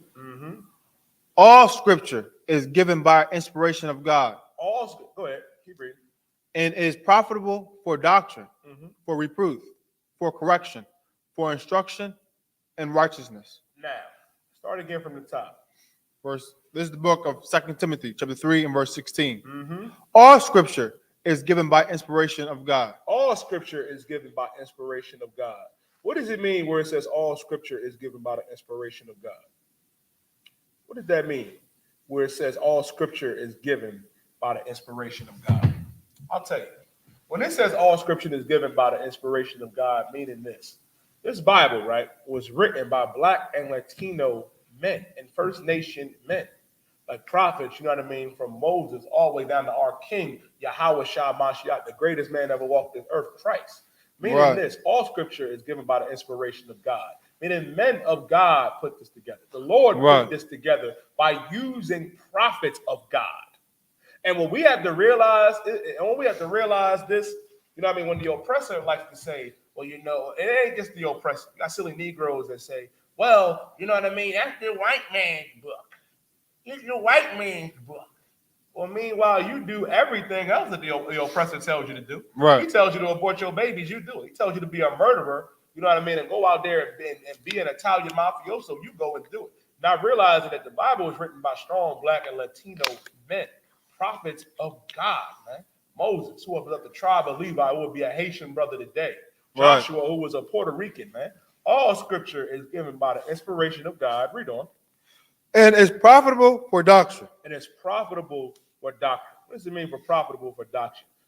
I'll tell you what that means. Meaning this Bible right here is the key for all Blacks, Latinos, and First Nation men and women. The problem is we get caught up in Christianity. We get caught up in Islam, where it says it is profitable for doctrine. If you get caught up in that Christian church, they'll tell you that it's all right to abort our babies. They'll tell you it's all right to think about your career, to think about your elevator plantation at 9 to 5. They'll tell you that you have to put Allah first, that it's all right. You know what I mean? It's all right to have child marriages and to marry minors. No, the Bible is profitable for doctrine. And what is the doctrine, man? It's truth. Understand, these laws, statutes, and commandments what our God gave to us, because the church does not understand it. Right. The Muslim mosque does not understand it. Your fake Israelite group masquerading in purple don't understand it. They don't. Right. For reproof. For reproof. What is reproof? What is reproof? To learn again, to be taught what is right and what is true. Read on. For correction. For reproof and for correction, to be told what is right and have the proper understanding, to be reassured, man, that this doctrine right here, that what the Lord gave us, of these laws, statutes, and commandments, what our King commanded us to do, is supposed to correct us. That's why you have prophets of God to break these scriptures down, man. Read on. Okay. For instruction and righteousness. For instruction in righteousness. What is the instruction in righteousness, man? The instruction is right and righteousness, like we just broke down, is being told what to do, what is correct, what is right. What's it mean to be righteous? By doing what the Lord said to do. Read on. Verse 17. That the man of God may be perfect, thoroughly furnished unto all good works. That the man of God may be perfect, thoroughly furnished unto all good works. What does it mean that the man of God may be perfect? The problem is in the Christian church, right? They tell us that perfection cannot be achieved. Nobody is perfect. That is a goddamn lie. Right. Perfection can be achieved. It can. And I'm going to give you some precepts. If I could, right? Let me get Amos chapter 3 and verse 7, Bubba Kushal, real quick. Okay. Because here's the thing, man, what we have to realize, and how do you know? Where it says, well, all scripture is given by the inspiration of God and profitable for doctrine, for reproof, for correction, for instruction, and righteousness. Understand this. Understand this, Black man, Latino man, First Nation man and woman, and why that is important. How did the prophets of God know to put this together? From Genesis to Revelation. How did Moses know? The first five books Moses wrote. Job wrote his own book. You know what I mean? The New Testament was primarily put together by Matthew, Luke, John, and Paul, and their accounts of what happened. Understand this. Why is that so? Who revealed that to them? Who gave it to them? Who was the inspiration behind that? Read Amos chapter 3 and verse 7. This is the book of Amos, chapter 3 and verse 7. Mm-hmm. Surely the Lord God will do nothing. Surely the Lord God will do nothing. You got to understand this. The Lord is in the fourth dimension. The Lord has not physically been down here, man. Like the Lord is sitting in his throne, man, and earth is his footstool. The Lord will surely do nothing. Right. He don't have to. I'll tell you why. Read on. But he revealeth his secret unto his servants, the prophets. He will reveal his secrets unto who? His servants, the prophets. His servants, the prophets. You want to know why the Lord doesn't have to do nothing? He'll reveal his secrets to his servants, the prophets. Right. The Lord came to Moses, man, and revealed unto him. The Lord came to Moses, man, and told him, go down to Egypt. Go and get my people out of slavery, out of captivity. Right. To tell Pharaoh to let us go. The Lord sent the angels down, the death angel down, to pass over blacks and Latinos and First Nation men and women, to pass over us and kill the firstborn of them Africans, man. Right. And they ain't never been right since, man. Surely the Lord will do nothing, but he revealeth his secrets unto the prophets. That's why. That's why. The Lord revealeth these things unto his prophets. Right. That's the inspiration of God, man. That's profitable.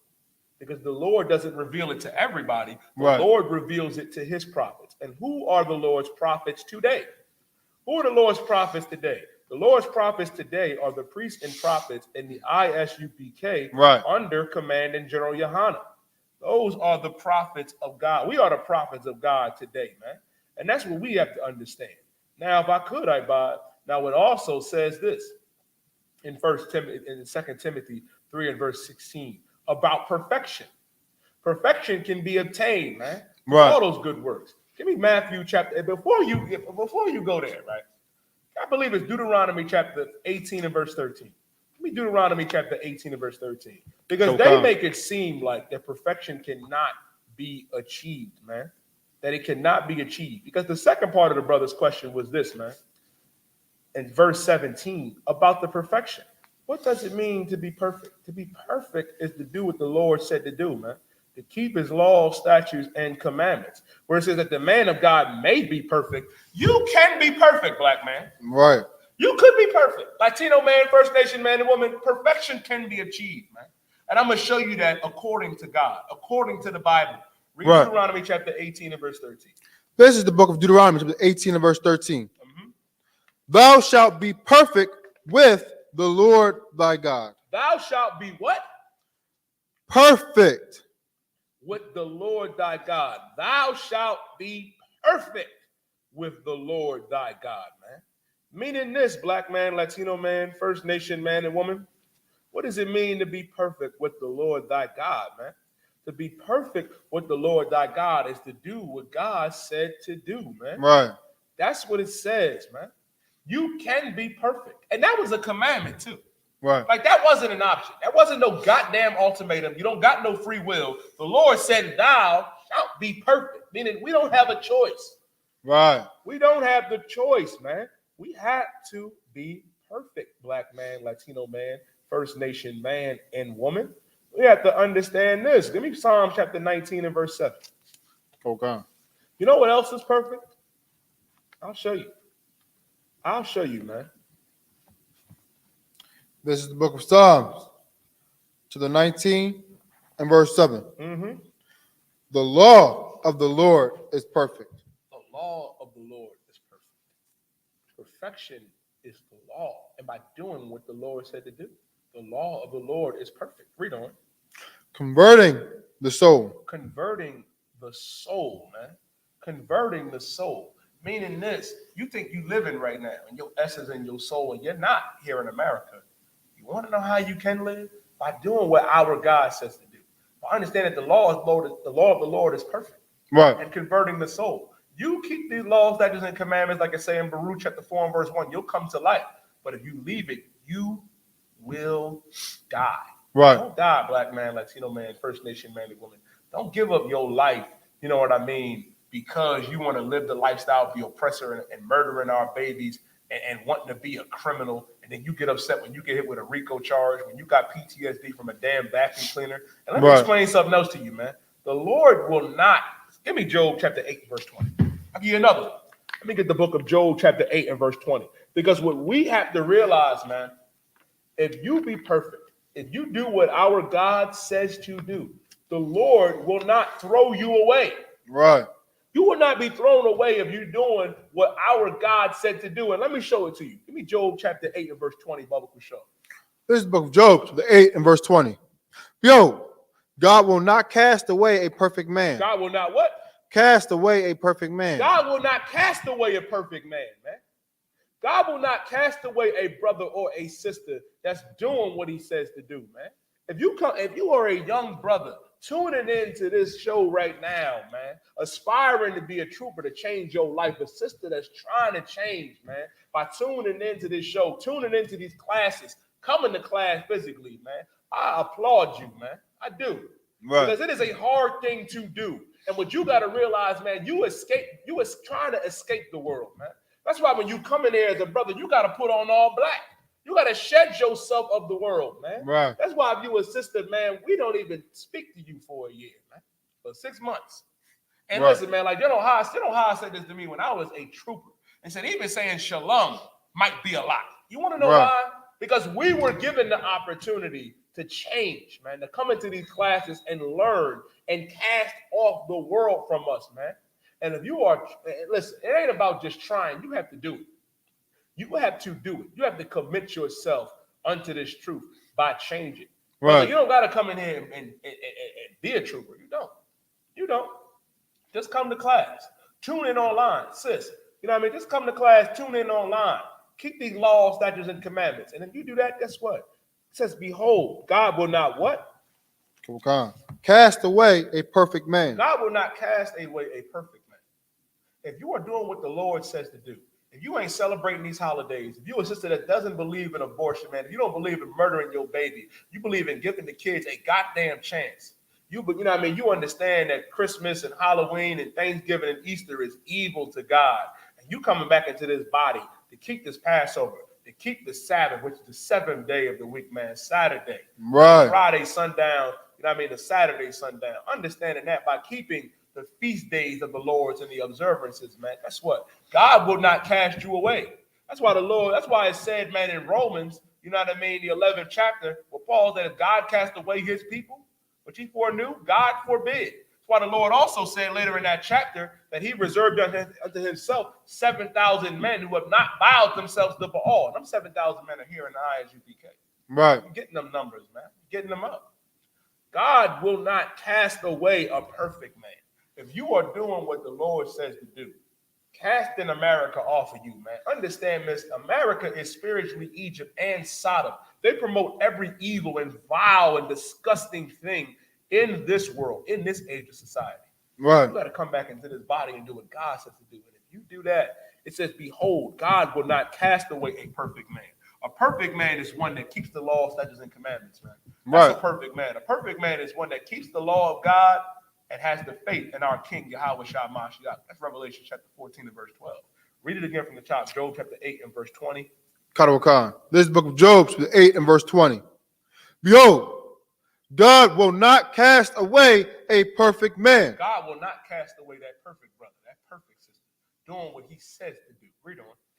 Neither will he help the evildoers. God ain't going to help the evildoers. You think God is going to help our people that are out here willfully sinning? Willfully not keeping these laws, statutes, and commandments, being a whore, being an evil, wicked dragon, being a murderer, man, thinking you're going to become some Italian mafioso? Understand this, the Lord is not going to help the evildoers.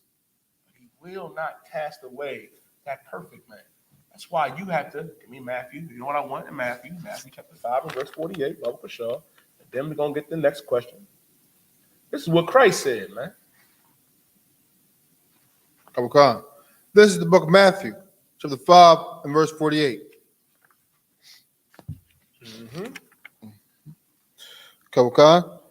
Be ye therefore perfect, even as your Father, which is in heaven, is perfect. These words are written in what? Red. These words are written in red. For you silly Christians out there saying, we can't get perfection, Yediah. No man is perfect. All men fell short of the glory. That is bullshit. Salakia for the language, man. You mean to tell me Christ is a liar? You mean to tell me our king, Yahweh Shah Mashiach, is a liar? He's not. He's a perfect man, man. Right. Guess what? We can be perfect as well. That's why Christ said, be ye therefore perfect. That ain't an option. Here's the thing I buy, which is heavy, right, when you read this. Right. Christ ain't saying, oh, you have the option to do this. No, Christ is telling us, be ye therefore perfect. Meaning we have to be perfect. We have to be what God said to be, man. By doing what the Lord said. Why the Lord said, we just read it in Job 8:20, that he won't cast away a perfect man. And Christ understood this. That's why he said, be ye therefore perfect. Read on. Okay.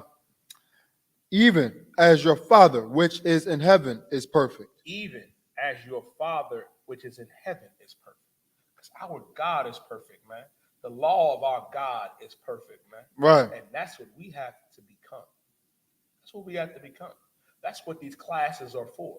That's what these shows, man, Black Watch, you know what I mean, Ask You the Prophet, Let a Hebrew Speak, Cross the Line Radio, One West Radio, Hidden Truth, you know what I mean? The Convenient Truth is here for. You know what I mean? To teach and edify God's chosen people the right way, the one way, the way that's one West.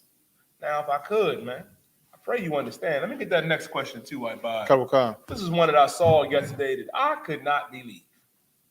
Because this is what's sad about our people. Even the question in itself. You know what I mean? I had to go over this. What's the last? Read that last question for me, Bubba Kushab. Can black people we win a race war divided? It says, can black people win a race war divided? Our people, Black man, Latino man, First Nation man and woman, on Clubhouse, on Twitter, out there in the world, you're asking if we can win a race war divided. First and foremost, let me just tell you, no, you can't. And let me tell you why. Because if we're divided, right, and not together, how the hell are we going to win against the oppressor? How are we going to win against these other nations if we are divided? Right. How? How can that be? How can we come together, right? You don't even want to come together. That wasn't even part of it. You don't even want to come together. You want to stay divided in your little sects and still think you can win against a united devil, a united oppressor. You know what I mean? Against a united, you know what I mean? Against a united, you know what I mean? African and Asian and these other nations, man. No, you're not going to win that way.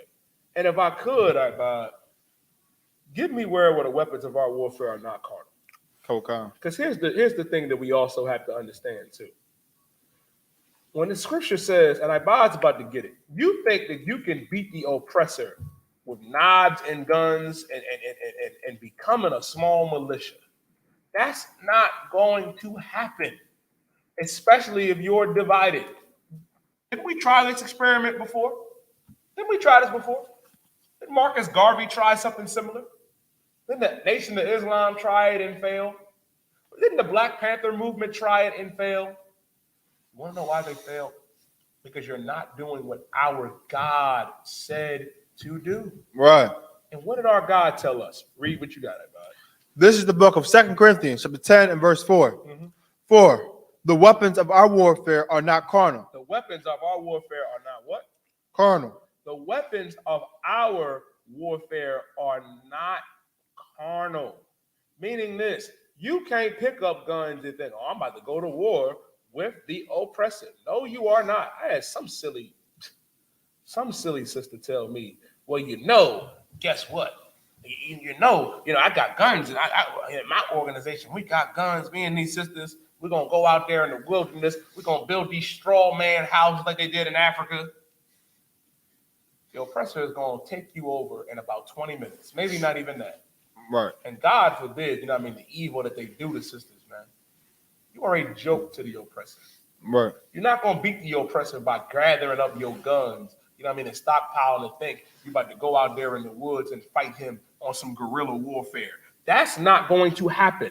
For the weapons of our warfare are not carnal. Meaning this, you ain't going to beat him fighting like that. I don't think you understand, man, that the oppressor is a natural-born killer. Right. He is a natural-born murderer, man. Esau was blessed with the sword, man. Like, he is the cunning hunter of the earth, man. Right. Like, who is on the face of all the hunting magazines and all of, like, the great fishing magazines, man, where the oppressor is holding some monster of the deep and helicopter hunting and killing all different types of animals, man. The oppressor is the apex predator on the earth, man. You ain't going to beat him like that. In Lamentations, the 4th chapter, in the 17 and 18 verse, they hunt our steps, man. You ain't going to beat him that way, but this is how you do it. Read on. Okay. But mighty through God to the pulling down of strongholds. But understand this. Well, read it again. For the weapons of our warfare are not carnal, but mighty through God to the pulling down of strongholds. But mighty through God and pulling down of strongholds, man. Mighty through pulling down of strongholds. What does that mean? Where it says, but mighty through God. Meaning we are mighty through our God, Yahweh, man. How do you know? Because when we do what our God says to do, to be perfect, guess what? We will pull down strongholds, man. You will pull down, you know what I mean, the society of America by just coming back into the ISUPK. Right. By just doing that. What's the precept, you know what I mean, where I believe it's in Jeremiah, we prophesy against kingdoms. And we prophesy against different rulers and kingdoms, man. Understand that. That's what we do. That's how you do it. That's how you fight against this beast. That's how you fight and battle against America, black man, Latino man, First Nation man and woman. It's not forming a new Black Panther Party. It's not by going into the Nation and FOI of Islam, which is garbage, and not by coming together, trying to go back to Africa, but the pulling down of strongholds, but mighty through God to the pulling down of strongholds. You know what happened before Babylon fell? Before Rome and Greece fell, before the Persians and the Medes fell, man. Understand this. I'll tell you what happened. I'll tell you. Prophets of God came out there and prophesied against these kingdoms, man. And they fell. Our God is the one that destroyed Egypt. Our God is the one that destroyed Babylon, that destroyed the Persian and the Medes, that destroyed the Romans and the Greeks and the Macedonians, and is going to destroy America. You got what I asked for? Okay. Read. This is the book of Jeremiah, chapter 28 and verse 8. The prophets that have been before me. The prophets that have been before me. Meaning this, what Commander General Yohana brought out was so heavy Monday night. When he said what Captain Katazar and the rest of them brothers, Hazahab and Rakah, was doing was so heavy, man. This is 5,000 years old that we go out there and do Ibad on the streets. Read that again from the top. Kawakan. Tell them where you at first. This is the book of Jeremiah, chapter 28 and verse 8. The prophets that have been before me. The prophets that have been before me. Read on. And before thee of old. And before thee of old. The prophets that have been before me. Jeremiah is saying the prophets that have been before me and of thee of old. Read on. Prophesied both against many countries. Prophesied against many countries. Prophesied against all of them African nations, man. All of them nations of Moab and the Ammonites and Amalek, man, of Edom and Esau. That prophesied against many countries. Read on. And against great kingdoms. And against great kingdoms, man. Babylon, Egypt, the Persians and the Medes, Rome, Greece, America. Read on. Of war. Of war. Read on. And of evil. And of pestilence. We've done this, and we do it to this day. Listen, Christ brought it out in Matthew, the 24th chapter, and the 6th and 7th verse. We prophesied against these many great countries and kingdoms, man, of war, and the war came, of evil, the evil that came, that hit, you know what I mean, America. That's going to hit America. That hit Babylon and Egypt, man. And of pestilence, the coronavirus, man. The coronavirus, that came from the Lord as well. Right. Read on. Verse 9. The prophet which prophesied of peace. The prophets that prophesied of peace. Read on. When the word of the prophet shall come to pass, Then shall the prophet be known. Then shall the prophet be known. You know how Christ was known to be the king of Israel? Because what Christ said came to pass. You want to know how you know that the priests and prophets of God were priests and prophets? Because these prophecies came to pass, man. That's how you know the Commander General Yohana is a true prophet of God. General Muhammad, General Mayat, General Hazayan, General Shalmar, General Kathumnabar, General Kabbalah Ma. That's how you know that these mighty captains and officers are prophets of God. Because when it come to pass, then shall the prophet be known. Read on. Karakan, that the Lord have truly sent him. That the Lord have truly sent him. That's how you know that the Lord sent prophets out, man. God sent prophets out during these times, man. That's why we go out here to these streets and prophesy to our people and cry aloud and spare not nobody's feelings, man. And these prophets are here in the ISUPK under Commanding General Yohana. And as for the divided part of the question, another thing, right? There's going to come a time, right, where black people are not going to be divided.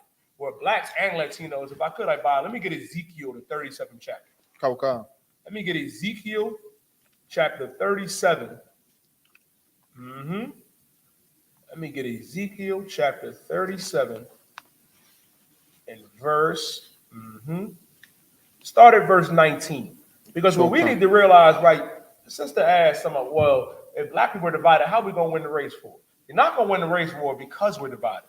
You're not going to win because the weapons of our warfare are not carnal. I just broke down in Jeremiah, man, the 28th chapter, the 8th verse, what you got to do, what that black man, Latino man, and First Nation man has to do. You got to come up and be raised up in the ISUPK, become a prophet of God, because many prophets have stood up against great kingdoms, man, against many countries, and them countries and kingdoms fell. As for the divided part, this is what we have to understand.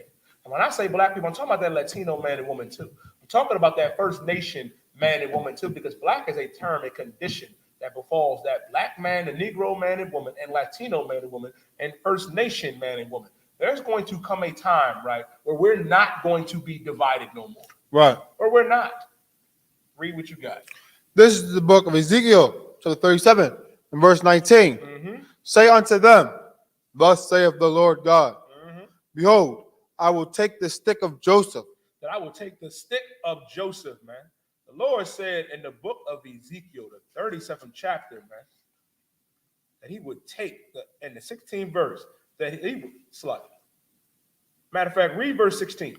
Karakan. This is the book of Ezekiel, chapter 37, and verse 16.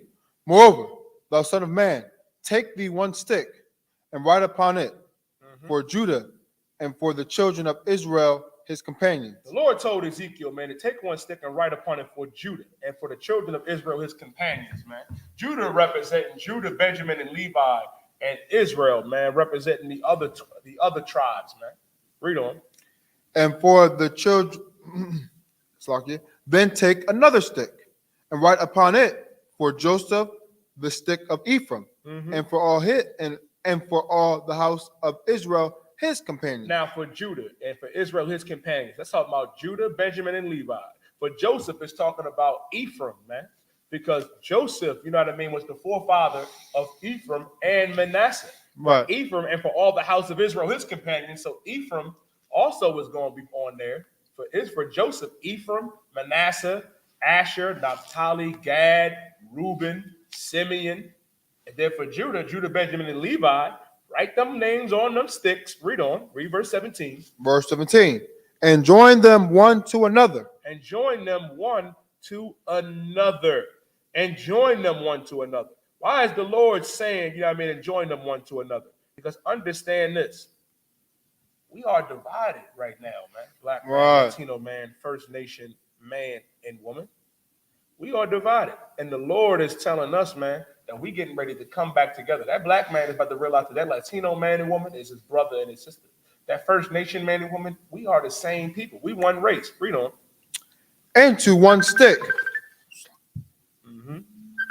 And to one stick. Talk about that. 12. And to one stick. Keep reading.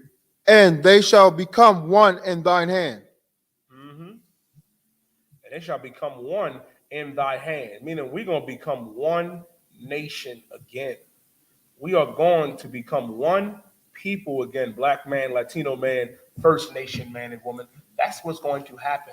That's why we have to come back together. And we coming back together in the ISUPK. Matter of fact, drop down to verse 22. Verse 22. And I will make them one nation. And I will make them one nation. Meaning that black and Latino and First Nation man and woman, we're going to become one nation again. Read on. Karawakan. And the land upon the mountains of Israel. And the land upon the mountains of Israel. But we're going back to Zion, back to our land. Our land right now is being inhabited by the oppressor, who is the devil that the Bible speaks of. The seed of Esau, man, Edom, out of woman in Hebrew. He is wasted away. Is he a red dog? Amalek, man. The devil that the Bible speaks of. We're going to go back to our mountain. Read on. And one king shall be king to them all. And we'll read that again. And one king shall be king to them all. And one king shall be king to them all. Who is that king that is going to be king to them all? This is talking about Christ, Yahweh Shai. Read on. And they shall be no more two nations. We shall no longer be two nations. We ain't no longer just going to be Judah and Israel. Read on. Neither shall they be divided. Neither that should be what? Be divided. Neither shalt thou be divided. Meaning this. You two worried about winning a race war. You know what I mean? As black people divided. We are not going to be divided during this time. Meaning that stick of Joseph and that stick of Judah going to come back. And we doing that here in the ISUPK. Bringing back the 12 tribes, man, and becoming one nation again, man. And neither shall thou be divided. Read on. Into two kingdoms. Into two kingdoms, man. Read on. Any more at all. Any more at all. There will be no more division between blacks, Latinos, and First Nation men and women. Read verse 23. Verse 23. Neither shall they defile themselves any more with their idols. Neither shall they defile themselves any more with their idols. Meaning Caesar Borgia and Christianity got to go. Islam got to go. The philosophy of these other nations got to go. Neither shall they defile themselves with any more with their idols. Read on. Nor with their detestable things. Nor with their detestable things. Meaning the things that God found vile and disgusting, man. You aborting your babies. You murdering one another. You thinking it's all right to be some gang member. You thinking it's all right to live like the oppressor in these other nations, man. The Lord said these things are detestable. Read on. Meaning disgusting. Read on. The Lord hates the evil, wicked things that we do. Read on. Nor with any of their transgressions. Nor with any of their transgressions, man. Because what are the transgressions? Transgression God's laws, statutes, and commandments, man. Read on. But I will save them out of their dwelling places. The Lord said he will save us out of our dwelling places. What are our dwelling places? America is where we dwell, man. We dwell in Brazil. We dwell in Mexico, Guatemala, El Salvador. We dwell, in Colombia, Bolivia, and Argentina, and Chile. The Lord said that he would save us out of our dwelling places. Read on. Wherein they have sinned and will cleanse The them. Lord said, wherever then we sin, but he shall cleanse us. The Lord is going to cleanse us, man. Black man, Latino man, First Nation man and woman. And the cleansing is starting right now. Just by tuning into these classes, by coming to class, watching it online, being in these classes, tuning into these radio shows, man. You're being cleansed right now of the world. They love to say, well, y'all niggas are brainwashed. You're damn right. What was my brain before it got washed? My body was filthy, detestable, Right. disgusting. Pray you understand. The Lord said he's going to cleanse us. And the Lord is using the ISUPK to cleanse blacks, Latinos, and First Nation men and women. Read on.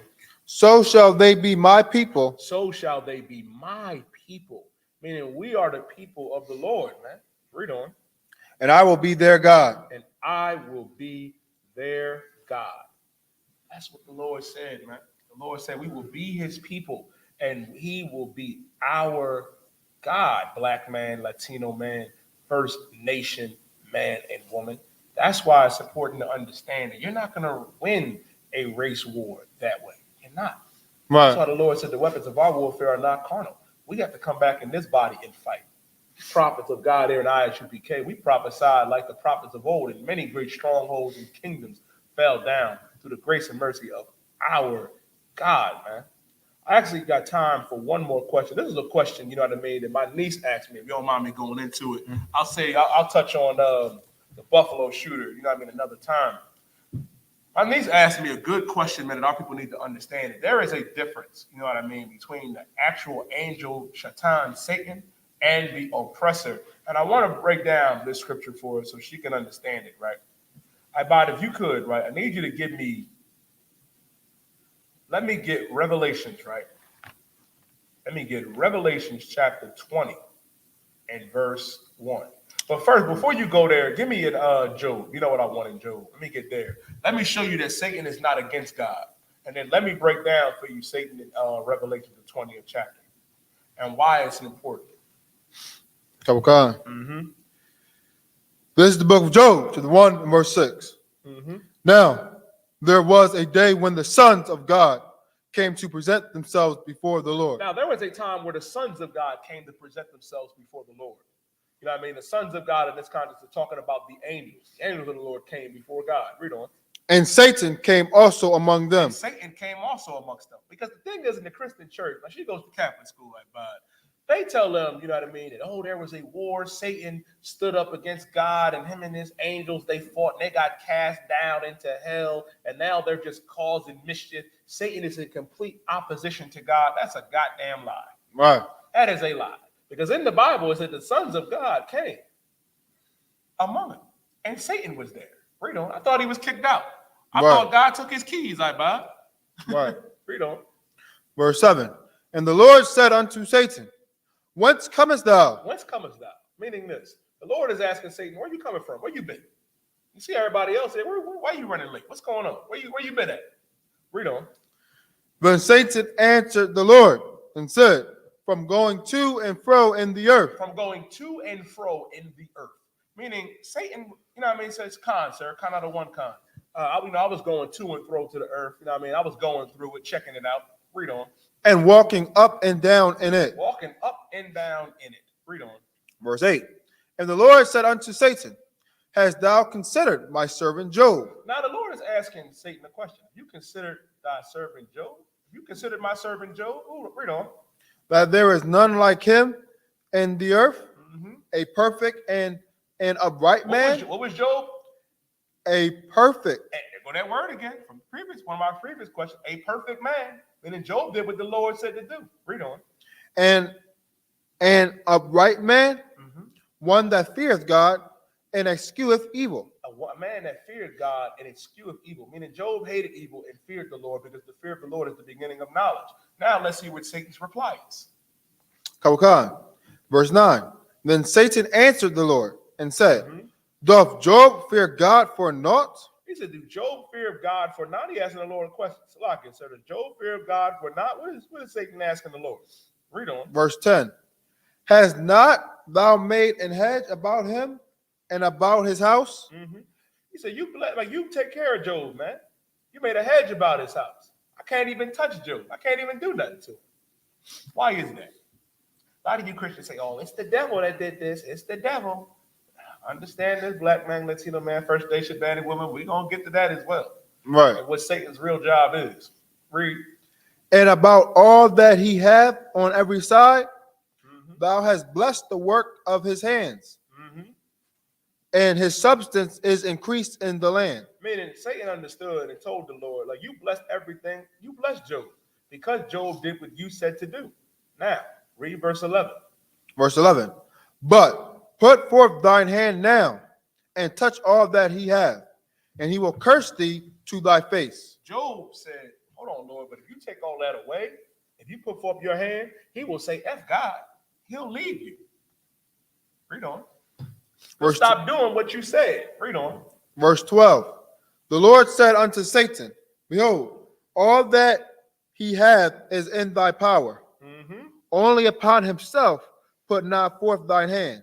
Now, what did the Lord just tell Satan? He said, listen, Satan, all that is in your power. I'm giving you permission to touch Job. Right. I'm giving you permission to go out there and mess with it. But don't mess with him, but don't kill him. Right. Satan can't do that. He can't do that. Now, the Lord is saying, behold, all that is in thy power upon thyself, and put forth not forth thy hand. Read on.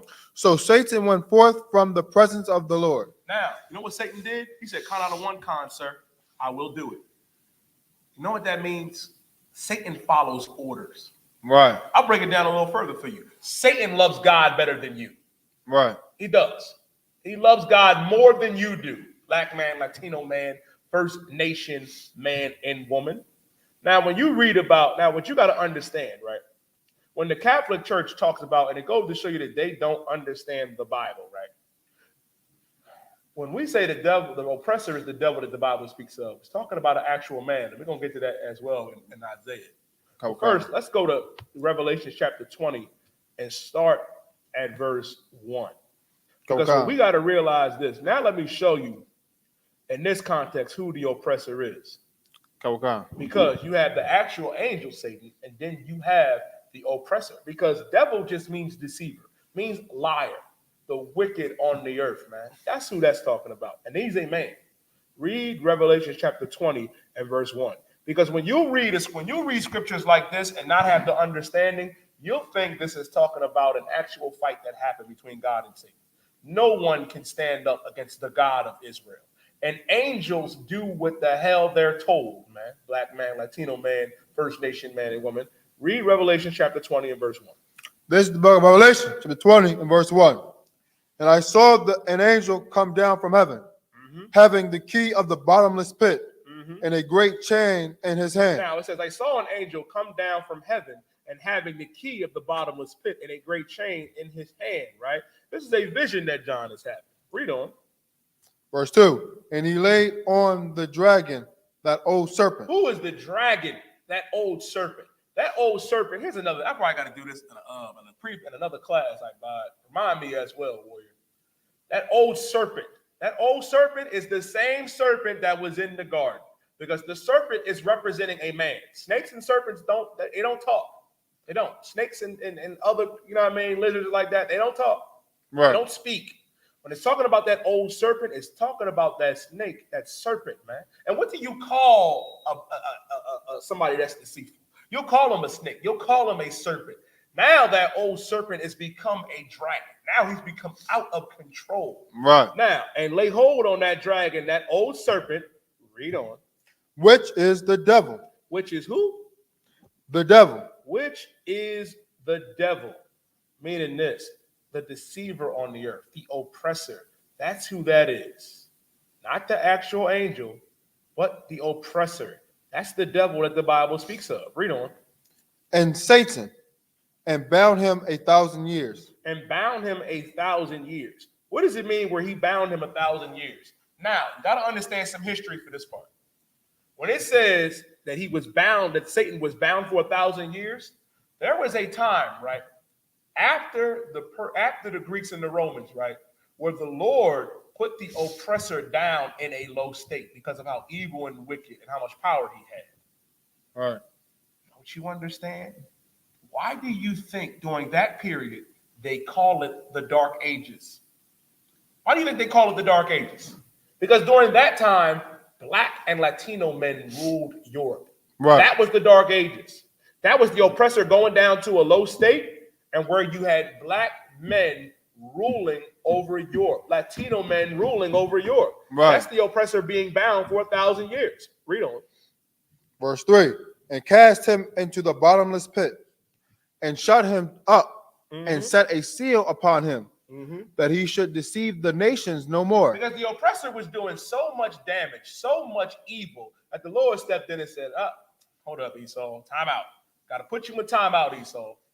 From the time, since the oppressor came on this earth, was born, up into the time of the Greeks and the Romans, the Lord was like, hold up, man, we got to shut him down for a little bit. Got to shut him down, give us a break. That's why when you look up King James, King of Scots, or Mary, King of Scots, or Henry VIII, they were Black men that ruled Europe. He was shut up for 1,000 years. He was cast down into a bottomless pit. Not some little purgatory that you go to where you burn for all eternity, with some white man in red and pink pantyhose poking you. No. The oppressor being at a low state. Just imagine the oppressor being in the ghetto, being in the barrio, being in the cage, being what we are right now, niggas. Imagine that. The Lord shut him down for a period, for 1,000 years. Read on. That he should deceive the nations no more, till the 1,000 years should be fulfilled. Until the 1,000 years should be fulfilled, man. Now, meaning this, after the 1,000 years was up, he was going to be let back loose. Read on. And after that, he must be loosed a little season. And after that, he must be loosed a little season. What is the loose of a little season? To prove to you that it's talking about the Dark Ages, what happened during that time at the end of the Dark Ages, up until 1492, up until the 16 and 17, 1800s, up until now? There was a renaissance of white supremacy. Why do you think they call it the Renaissance? We got books, man, on the Renaissance and the icons, man, about how they went and painted over the black rulers, man, of Europe, or they went over and painted over those black priests and prophets and Latino priests and prophets of God, man. Right. They went up in them catacombs, man, and saw them black and Latino faces and said, hold up, man, we can't have this. We can't have that. You got to get books like the Renaissance, man, and the Russian icons and the icons. Those are books that are $5,000 to like $15,000, $2,000 now used. This is history right here. And we're reading it out the Bible in Revelations, the 20th chapter. The problem is your Christian and Catholic church don't understand it. And after that, he must be loose for a season, man. Now the oppressor is loose. Now let me get one more real quick. I'll break down two more. I'm going to go a little bit over. Now give me Revelation, the 12th chapter and the 7th verse. Now you're probably thinking, what about that war that Michael had with the oppressor, with Satan? Let me show you how that. Let me give you the proper breakdown of that as well, man. Because when you hear about that war that happened in heaven, guess what? That's not talking about the Lord sending his actual angels to fight the actual angel, Satan. Michael and Satan actually fought.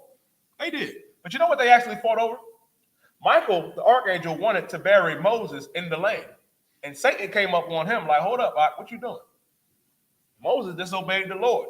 They had a disagreement about that. They had an argument about that. That was it. It wasn't about, you know what I mean? And here's another thing, which proves, right? I believe the precept is in the book of Jude, that Satan loves God more than you. Satan stepped to Michael and said, nigga, what you doing? What you doing, Michael? Mayaka Allah, what you doing? Huh? Moses messed up. You ain't about to bury him over there. And they had a disagreement about that. Go to show you how much Satan loves the actual Lord, man. The angel I'm talking about. Now, in this right here, in Revelation, the 12th chapter and the 7th verse, read that from me, Ibad. This is the book of Revelation, chapter 12 and verse 7. And there was war in heaven. And there was war in heaven. Read on. Michael and his angels fought against the dragon. Michael and his angels fought against the dragon. When Michael and his angels fight against the dragon, it's talking about the oppressor, talking about America. Right. It's talking about when World War III kicks off in that thermonuclear warfare, about how every nation on the earth is going to turn to fight Christ and the angels, man. Read on. And the dragon fought against his angels. They're going to try. They are going to try. They're going to try, man, and they're going to lose. Right. They're going to try, man. They're going to be wiped out in an hour. You think the oppressor, let me ask y'all a question. You think that the oppressor is just going to willingly hand over power to Christ?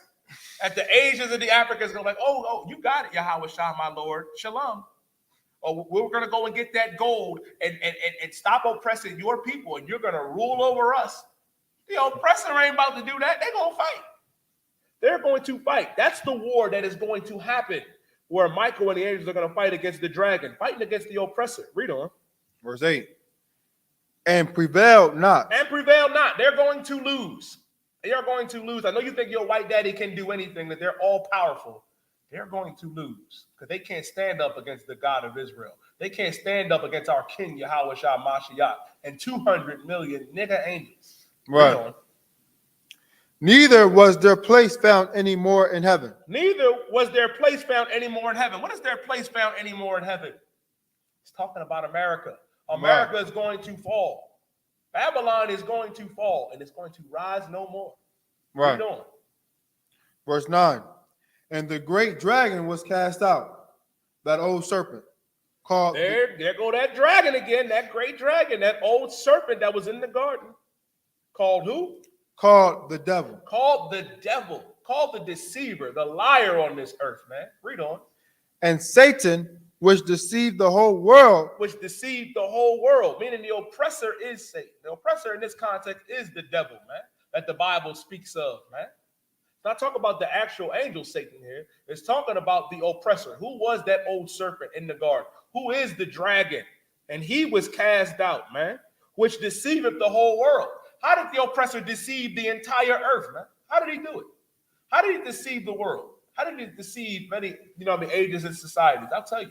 By telling us, that he was a Jew, that they were God's chosen people. By telling us that we were just niggas and spicks and savages. By telling us that Christ was a white man. That deceived the entire earth. That didn't want to reveal the true identity of God's chosen people, man.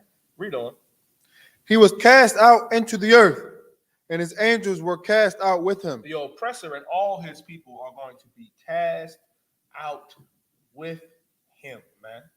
All of them are going to be cast out with him. Let me get one more, iPod. You know what I want in Isaiah, the 14th chapter with Lucifer.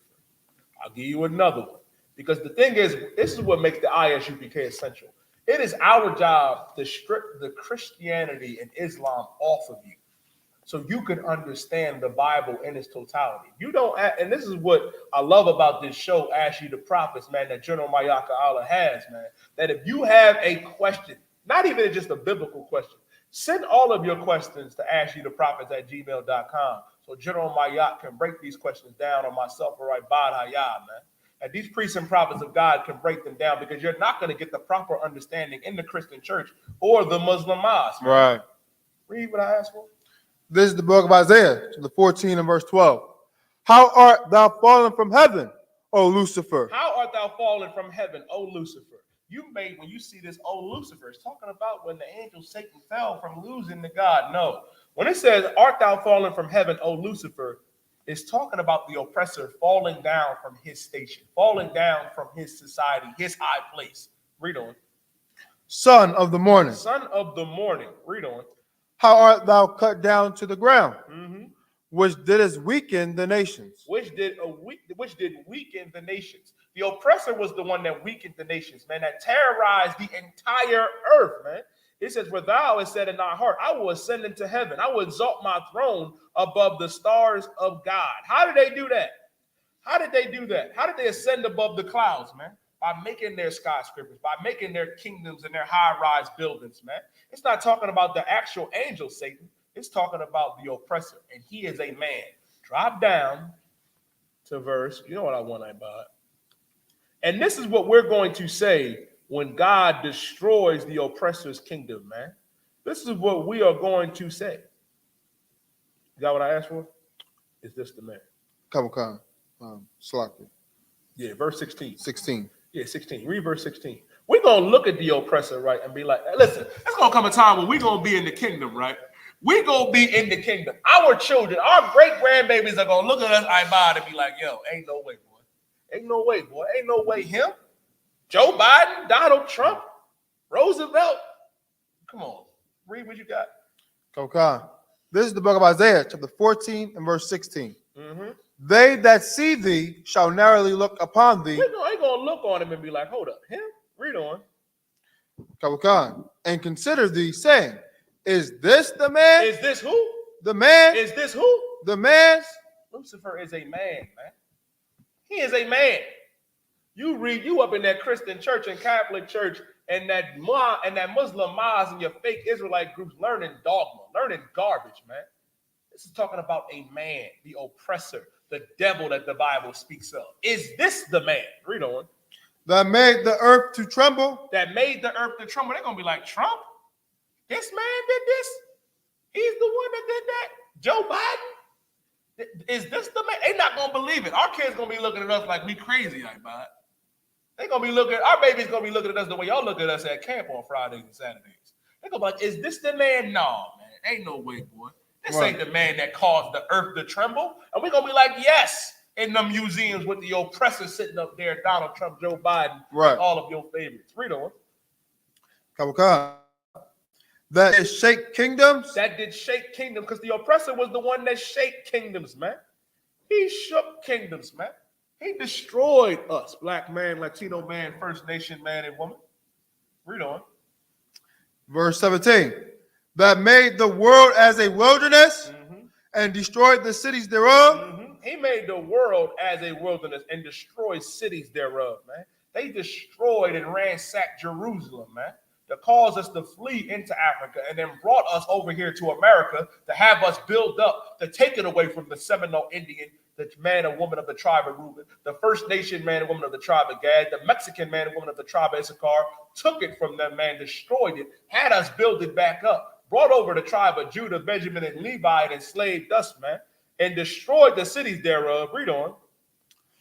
That opened not the house of his prisoners. And opened not the house of his prisoners, because we were prisoners and are prisoners now of the oppressor here in America. Guess what? There's going to come a time, man, where God is going to destroy them. God is going to destroy the oppressor because he is the devil that the Bible speaks of. And with that being said, black man, Latino man, First Nation man and woman, you know what I mean? This was Ask Ye the Prophets every Wednesday. Make sure you tune in next Wednesday to Ask Ye the Prophets, man. 12 Show General Mayaka Allah will be back. You know what I mean? I'm preaching officer of 1,000 Yadai. This is preaching officer of 500. Ibad Hayah, man. Make sure you tune in to Commander General Yohana tonight from 9 p.m. to 11 p.m. Black Watch News, man. Make sure you tune in to the Letter Hebrew Speak with 12 Show General Hazayan or 6 Show General Katham Gabor or my brother, preaching officer of 5,000 Marah or preaching officer of 500 Ibad. Tune in to Cross the Line Radio every Thursday night. Cross the Line Radio with Captain Zaria, Captain Kantazar. 10 p.m., you know what I mean, to 12 a.m. And also tune in to One West Radio with my big brothers, man, Captain the Dog, Captain Cromwell, Officer 5000-1. And with that being said, we appreciate y'all, man. Make sure y'all keep sending in y'all questions to Ask Ye the Prophets. And with that, shalom. All jokes aside, you know how niggas be like, I'm this and that for life, I'm this and that for life. I'm on West for life, nigga. This a blood oath. Hey, yo, Madara. Here go a class for you, my nigga. 140 for the rebel. The world turned its back on me. I'm a crippling. We got soldiers, he got soldiers, but I got different ones. Ain't no way out, I tell you once. Don't pray for nothing, sin and curse. We can't forgive what's forbidden. Remain in them trenches. Trust in the Lord, but please forgive me for the times that I did.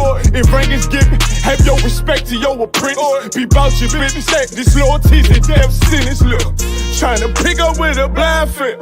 They said there'll be many mansions. I'm just grinding for my time share. Them devils ain't playing fair. They hunt you like Van Pelt, but ain't no getting out the game like Jumanji.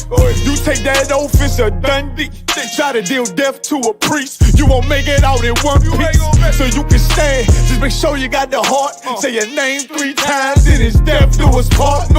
So how you feel about this truth I done shown you? This ain't the life you think, little nigga. I should want even your own people go this zone. And the Lord said they hate you for my name, so you better keep it on. Ain't no more guessing, ain't no more questions. Make sure my election till I'm tucked away like George Jetson. Murder for capital, now it's murder at the Capitol. The world in amazement, we like fuck 'em, raise it. I pity those watching life as it go by. Be giving mercy in this life, I don't know why. In pump smoke, never try to.